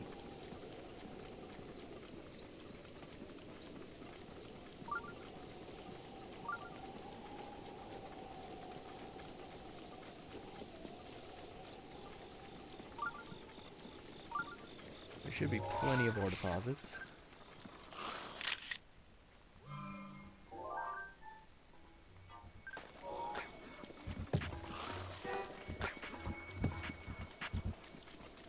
Pretty common bad guy. Scored a picture.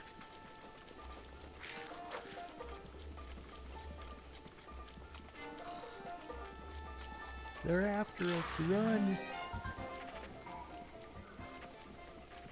You don't want to go that way.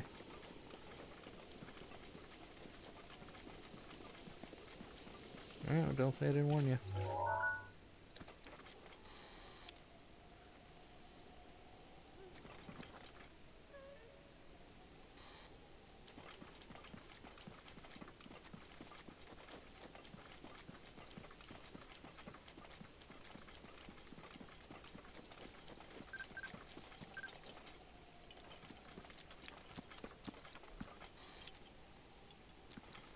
Like y'all saw that, right? Wish I knew which way it went, though.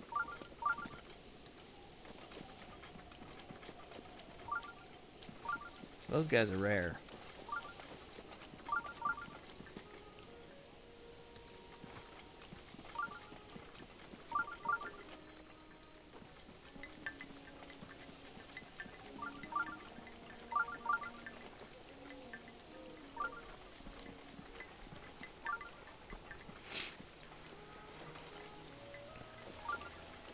Tree branch is not rare. Are you a different kind of bird? No, you're the same kind of bird.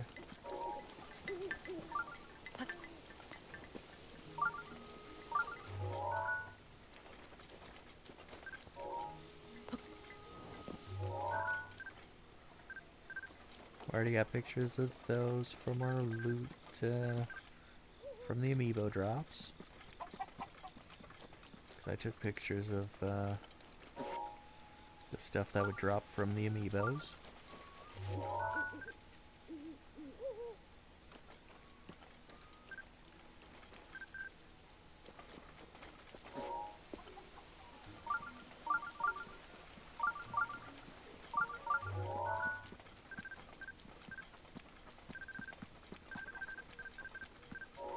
That's not just any horse. That is my horse. Hey, buddy. How you doing? Thought I got lost, didn't you? No, I found us a house. And I bought it. And then I upgraded it.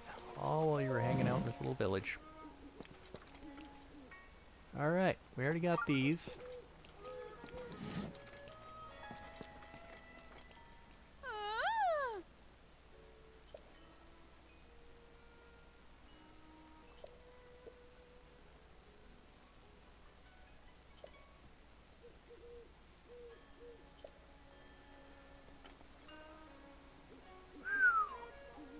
600, 700, 500. So we're looking at nearly 2,000 for the stealth suit.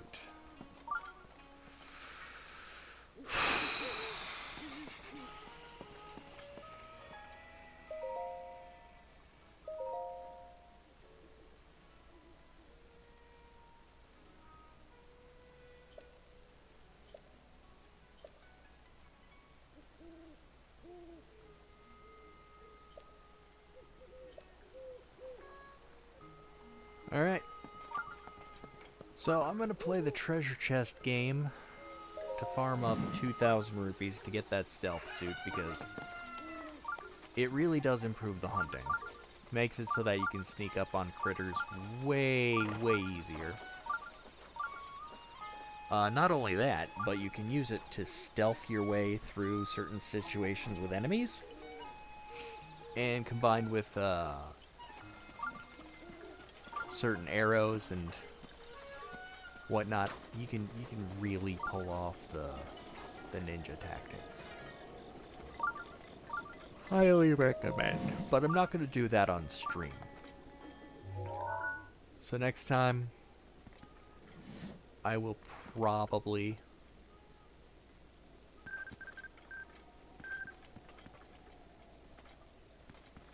I'll probably have them.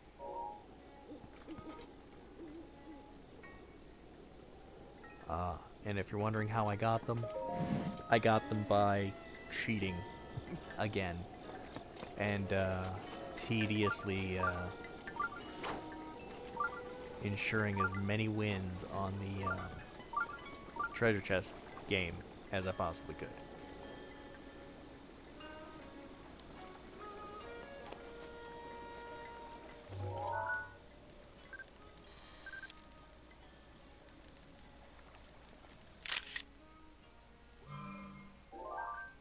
A fish I don't actually have a picture of, which means I probably also don't have any.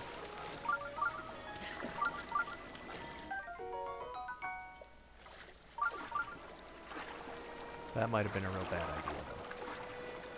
'Cause I'm probably going to drown now.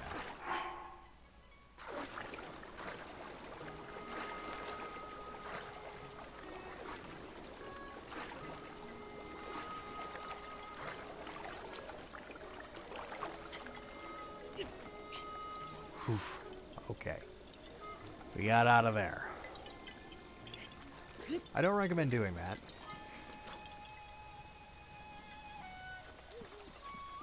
Can't say it's a great idea. I know I just did that.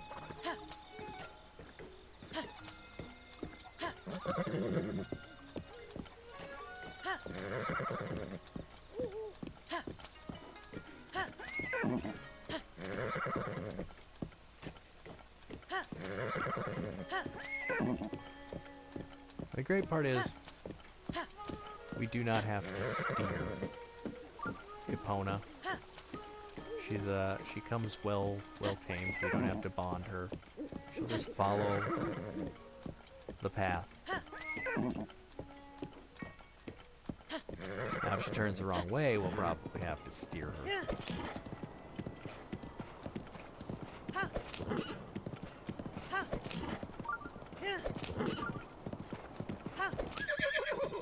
Oh. We use them up a little quickly.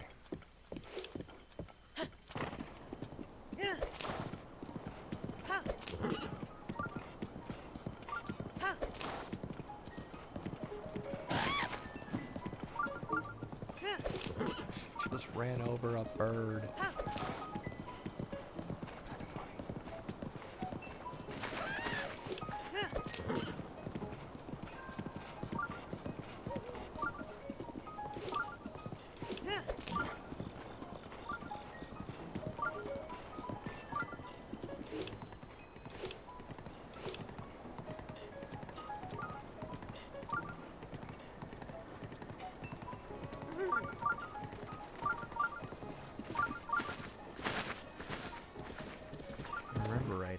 This way, Catno Village.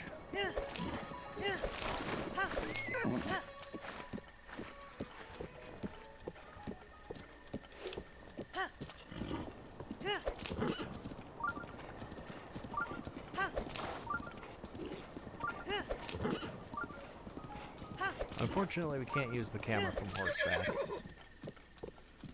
It's a darn shame. I'm also really terrible at remembering that I have to slow my roll when it comes to using the accelerator. I mean, she's a fast horse. I don't need to keep hitting the acceleration button. She gonna carry me quite quickly, regardless.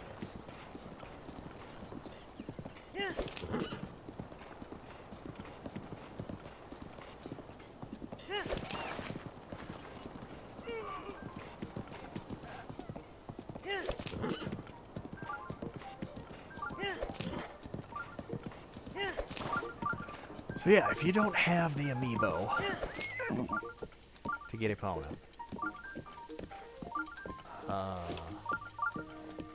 darn shame, honestly.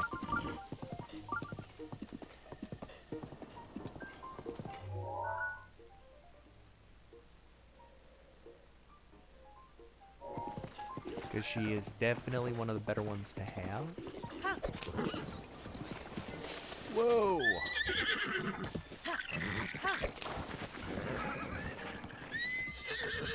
Stop trying to run up the wall. No, seriously, stop trying to run up the wall. Horse, just follow the path. There you go. And she's already worn out, of course. I'm about ready to beat this horse.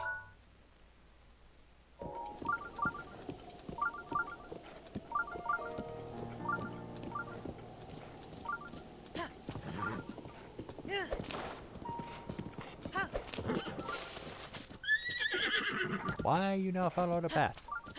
Follow the path. Do it. Just follow it. Sometimes it takes a little bit to get her back on the path. That's, you know, especially when it's a windy one. When she gets off of it, you're not going to find a nice, decent straightaway. There we go.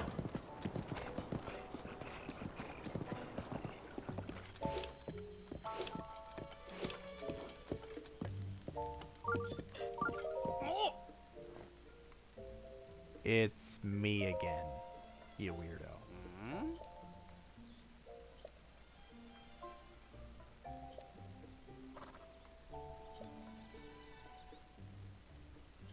Yep.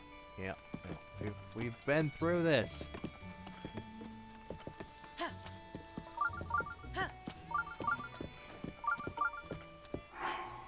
All right.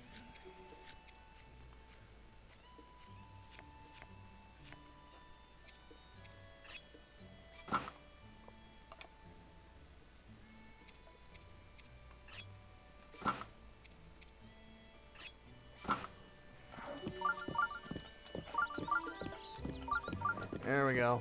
Now we look the part.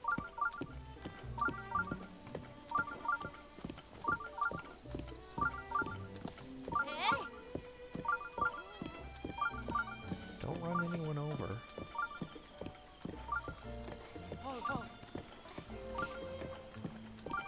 Child, get out of the road. My horse has no,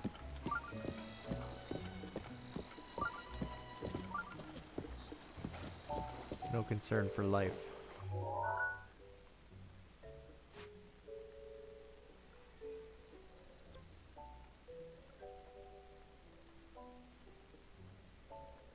Alright, so this is my house over here.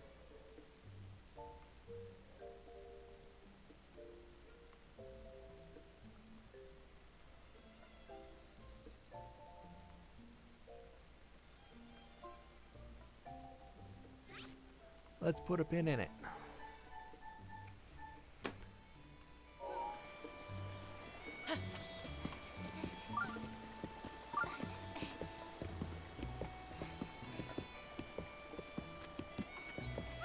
Why a cooking pot? Well, there's a cooking pot in the front yard.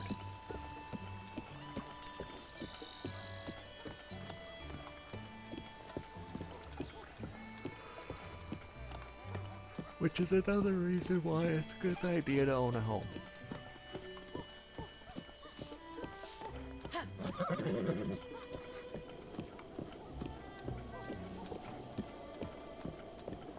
When you plan to set out on your quest,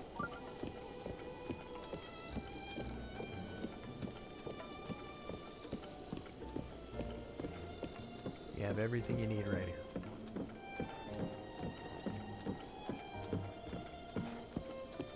You have the extra gear.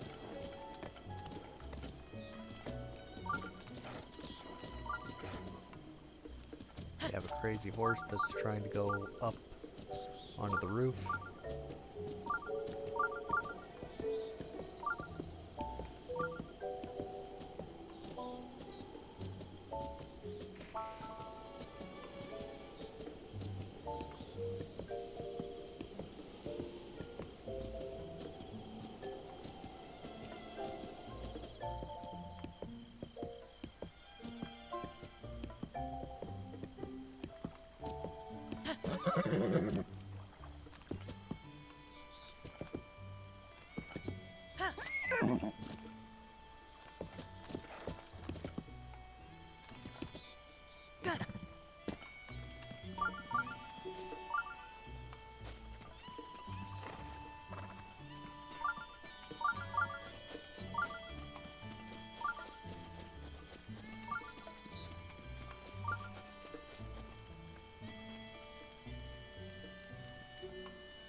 Ugh.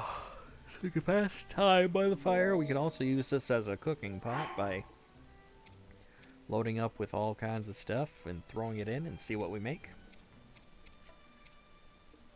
I'm not going to do that yet, because I want to gather some recipes before I go attempting to make stuff. Now, one thing that's pretty cool is the first time you play this game on any user that's linked to a My Nintendo account, and all of the users on my system have their own My Nintendo accounts. I have one main one that buys the games. I have my son's account, which plays the games on the main system, which I usually have set up as the one that I'm currently on. But he logs into my main account to play games on his Switch system. And then I have my secondary account, which isn't able to make any purchases, but if the little boy is logged into the main account so that he can play games on his, I can log into that secondary account on this one on the main system, and I'm able to play the games that I've purchased as well. Now that doesn't mean I have two save files, and oftentimes he's overwriting my save file on my main account, but my secondary account, he never uses it. So that's what I'm using for the streaming. Alright, so we got the house, we got it full of stuff. We even brought Epona over to check out the house. We got our Hylian armor, which will help us take a little less damage than what we had. Because before we just had the trousers and then a level 1 shirt. I mean, I suppose we could put on our cap of time. That's not going to change our rating at all. Looks a little ridiculous, though, if you ask me. Oh, let's see here. What else did we want to do?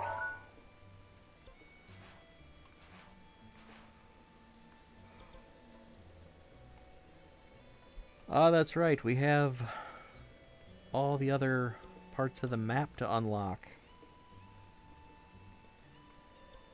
We should probably get on that part next. Although we could go back to the Great Plateau and clear that of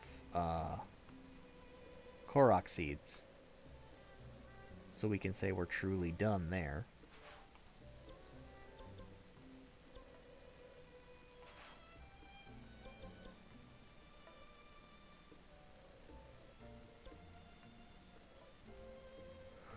And then we can handle all of the, Oh, excuse me. I am getting tired. I suppose, though, it is rather late. But, before we unlock any further zones, maybe we'll do that. Maybe we will track down the Korok seeds for the Great Plateau. Try to get as many of them as we can. Central Hyrule, we might just take a pass on that for a little while. Because we're going to run into a lot of stuff. Gerudo Desert, I don't think we're equipped properly to cross the desert just yet. There is some stuff out there I want, though. And there's some stuff I want to have access to. These other ones, I want to be able to get those. We need to find the Korok mask yet.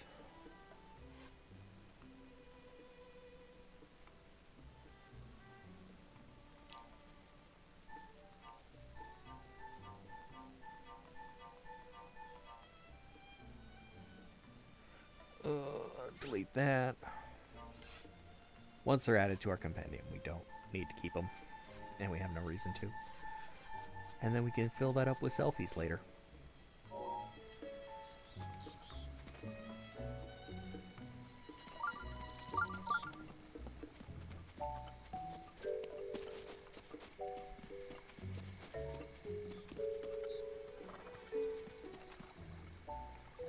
Well, you seem quite happy here, huh?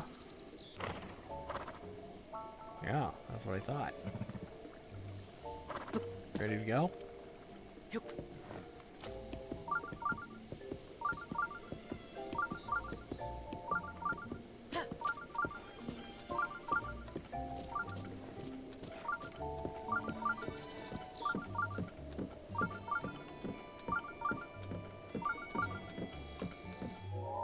Now, I don't know if we're able to travel with our horse. Probably not, though. I mean, I doubt we can fast travel with a horse.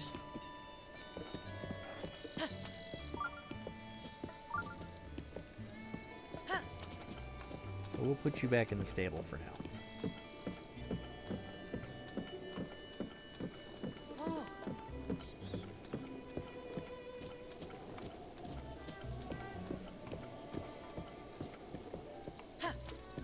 Our own little stable, though, not the official stable.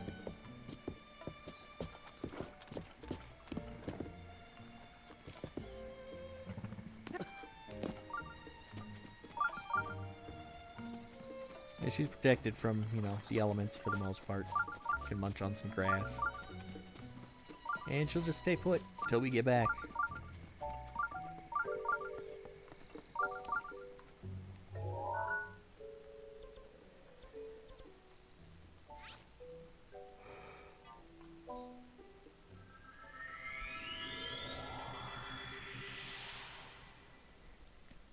Now later, we will be able to get some horse gear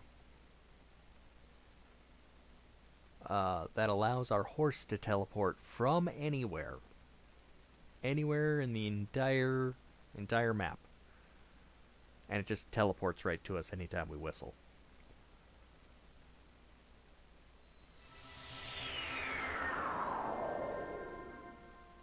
I mean, there might be some limitations to that, but I think the range is definitely further than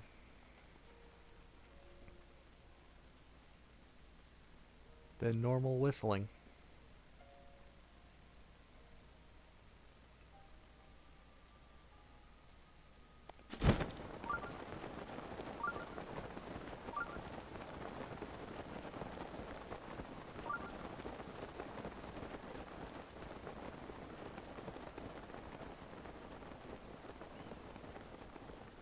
Now, since the Great Plateau isn't super huge,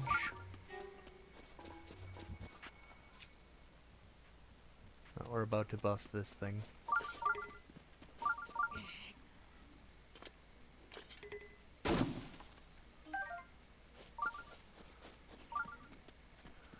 Since the Great Plateau ain't super huge, we will see if we can find the Korok seeds without the mask.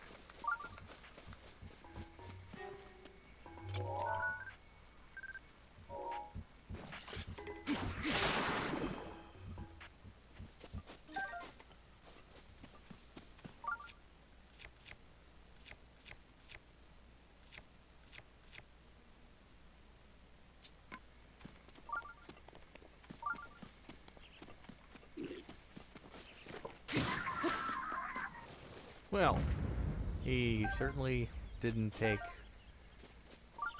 much to kill him.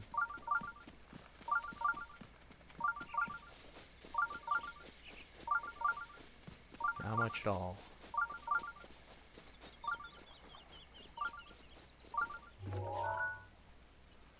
Butterfly, where'd you go?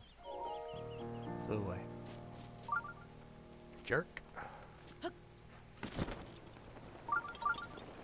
Oh, do you think I was gonna dive into the water again there, you little leafy weirdo?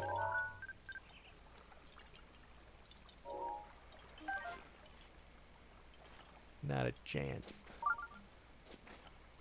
Did that once.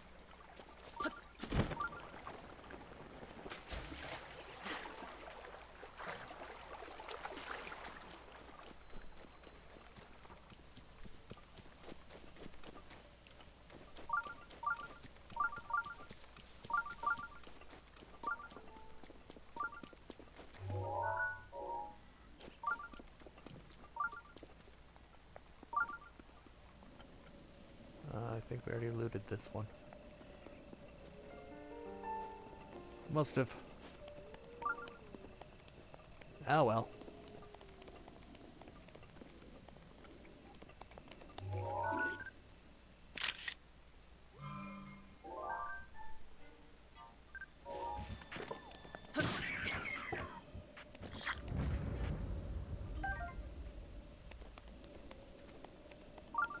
Pretty sure I have the... Yep.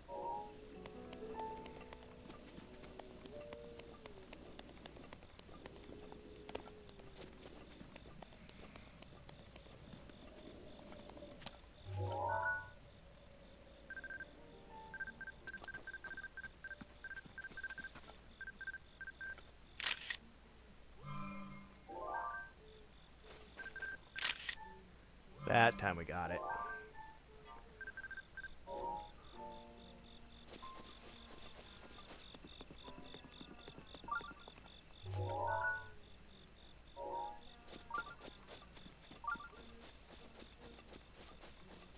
Like every little bug in this game,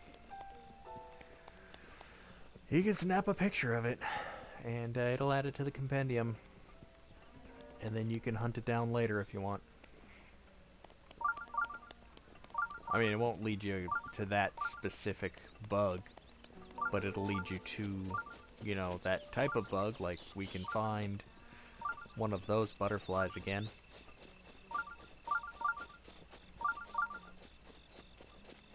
Quite easily.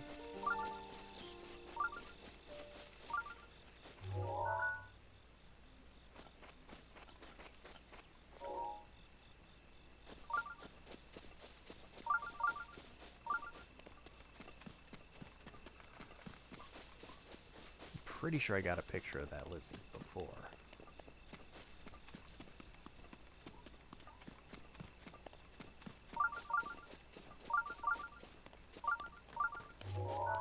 We got a picture of these guys. But let's stock up.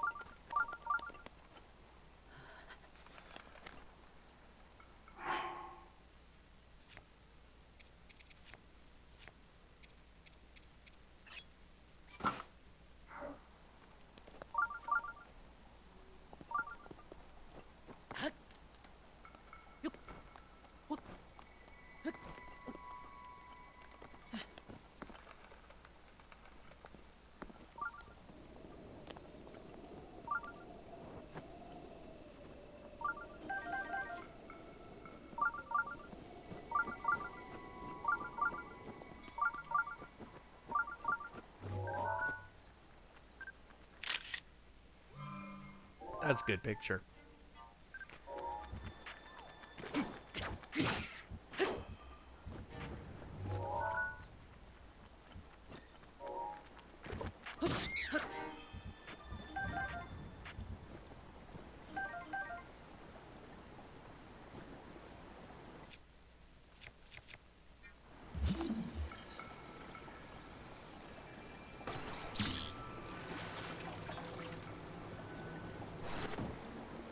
How about that? Amber.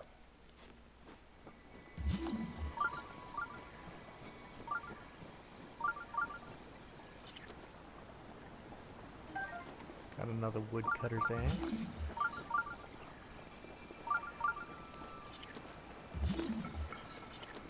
Oh, I missed a perfect picture opportunity there. 'Cause I was on Magnesis. But that's okay. We got whatever's in here. More amber. And apparently my child is summoning Cthulhu in the living room. It's okay. I told him.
Too bad you can't take a picture of the campfire.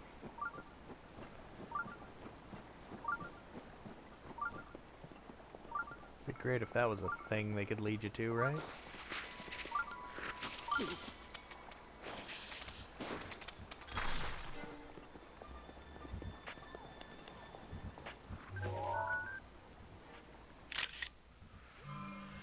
Nice variety. Not a great picture, but...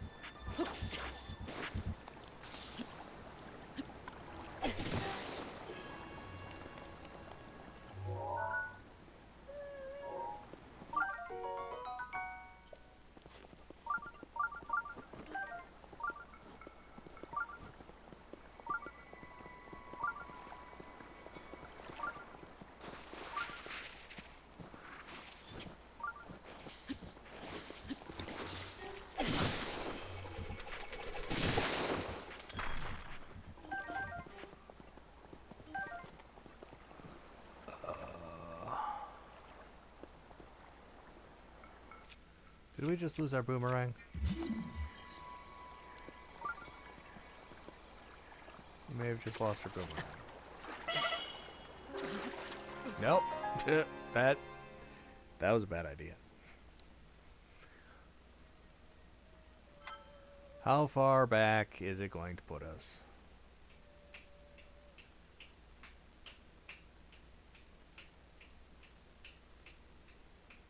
Also, we should stay out of the water. Okay, okay. This ain't so bad. We still have our boomerang. I mean, we have another one, so it's not like it's the end of the world if we lose that one, but, you know. It would be pretty lame.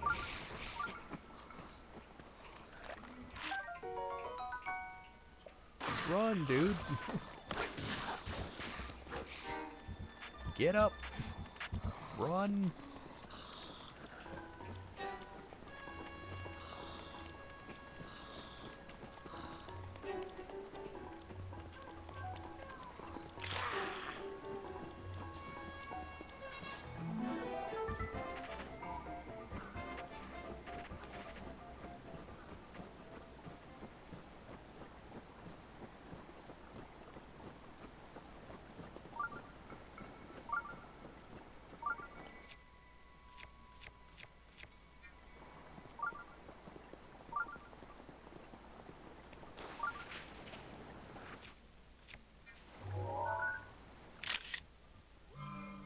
Slightly more centered picture.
Okay. We should eat something. Like that fish.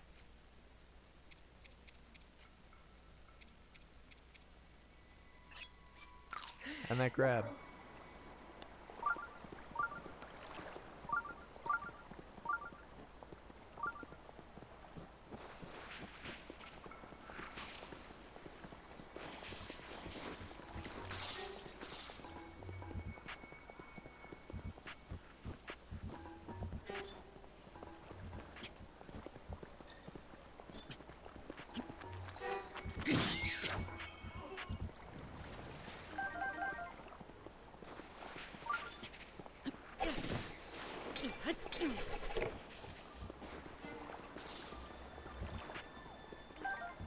I gotta get better at catching the darn thing.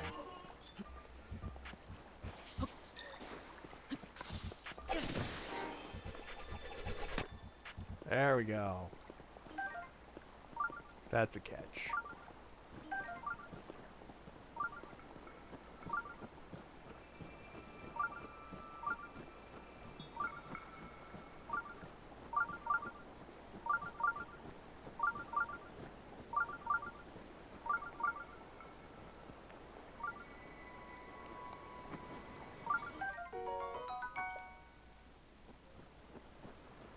What was it? We needed 2 shafts and 3 cores yet.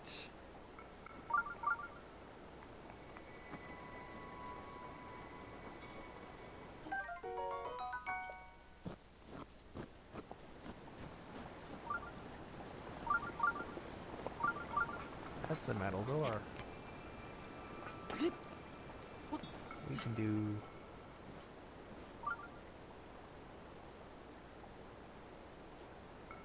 things with the metal door.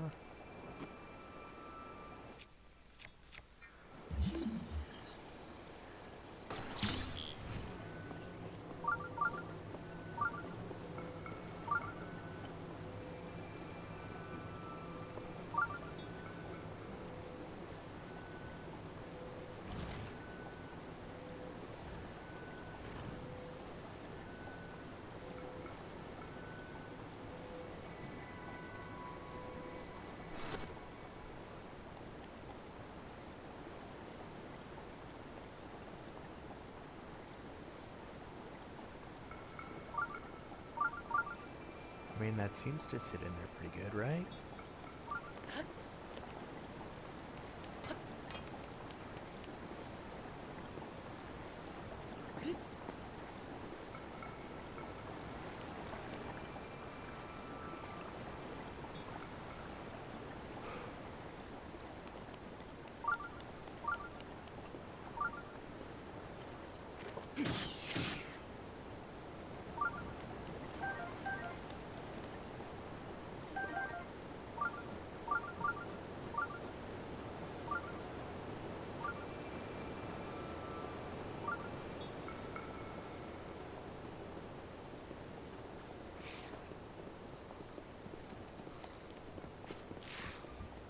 Alright, I think I'm gonna call it here pretty soon, because it is getting kind of late. It's been a pretty good session, though. We have found ourselves quite a lot of stuff. We've made quite a bit of progress. We completed Link's house.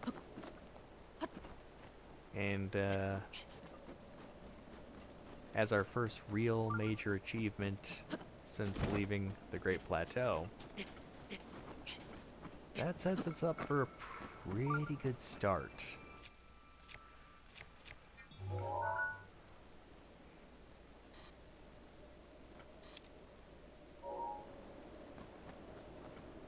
To our epic journey, which we are already many, many hours into.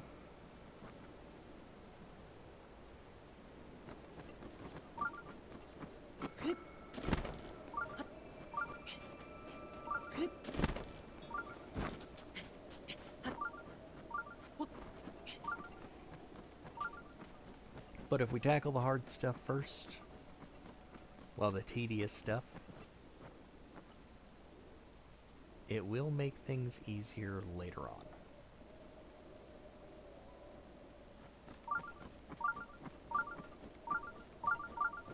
It certainly won't make things worse.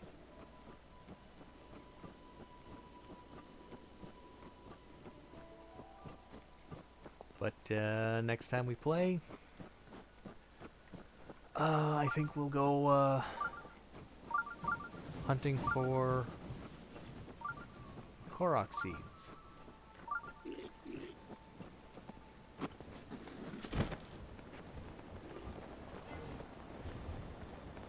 Either that or I might pull off some of that stuff off stream, because otherwise that's 900 Korok seeds. Y'all want to see every single one of those? I mean, maybe you do. Maybe you do.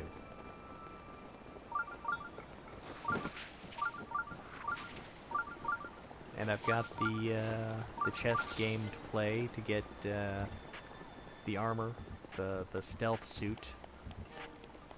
I did promise I would do that. I guess it depends on how bored I get. If I get bored enough, I might try and deal with some Korok seeds without y'all. Try not to do too many though.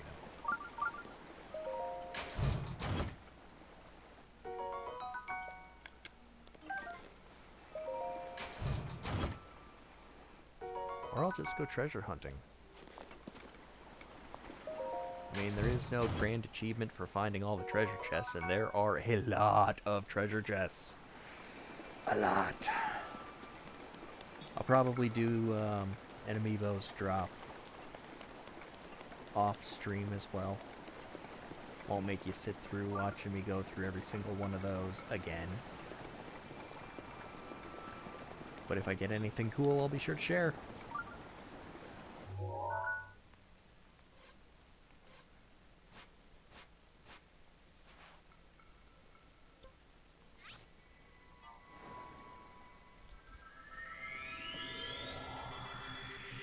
But yeah, I think the next time I play this one, we'll go hunting for some Korok seeds. I'll try to find us a decent guide for all the ones on the Great Plateau, so we can tackle all of those. Meantime, I am going to try to get the stealth suit so we can easily sneak up on stuff. Find our critters to take pictures of them.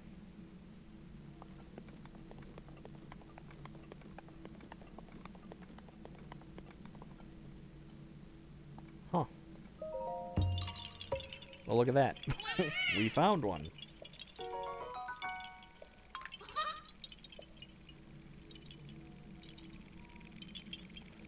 I swear, these guys are literally everywhere.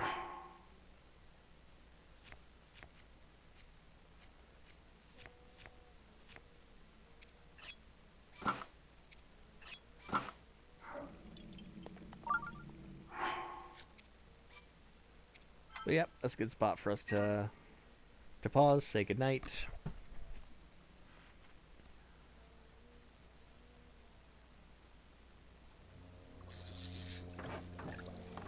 As far as what we're going to be doing the remainder of the week, once again, just to remind everybody, I do show a Saturday night at midnight little horror movie, so be sure to tune in for that if that's your thing. Otherwise, you can catch it on the VOD after Saturday. If you'd prefer not to stay up till midnight to catch it live, that's fine.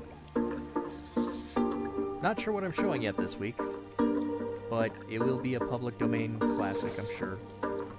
Absolute gem. I love the old horror movies. They're so much more interesting than what we get lately, where it's just a revamp of something that's already been done 100 times. They may not have done a great job of it the first time around, but they were the first. In a lot of cases. As always, follow if you want to find out when I'm on live. Sometimes I do random unscheduled plays, but every Monday and Thursday I do a scheduled gameplay. If the kid isn't home, we're playing a slightly more mature title, Red Dead Undead Nightmare. We're still trying to make our way through that. Kid's home currently, so we've been playing Breath of the Wild when he is home. It's also our weekend gameplay. Python tutorial sessions every Tuesday and Friday. If you want to learn Python, be sure to check those out on the VOD. Also uploading all of my videos to YouTube, so if you miss something, don't worry, it will live on in infamy on YouTube. Join the Discord if you want to shout at my happy face. That link still works. Check out my website, drunkfurball.com, to find out more of the stuff I'm up to and read my ramblings and things like that. I don't post there often, but I do plan to increase the frequency with which I will be posting there. I thank you all for tuning in, for watching this video, and you have yourselves a wonderful day.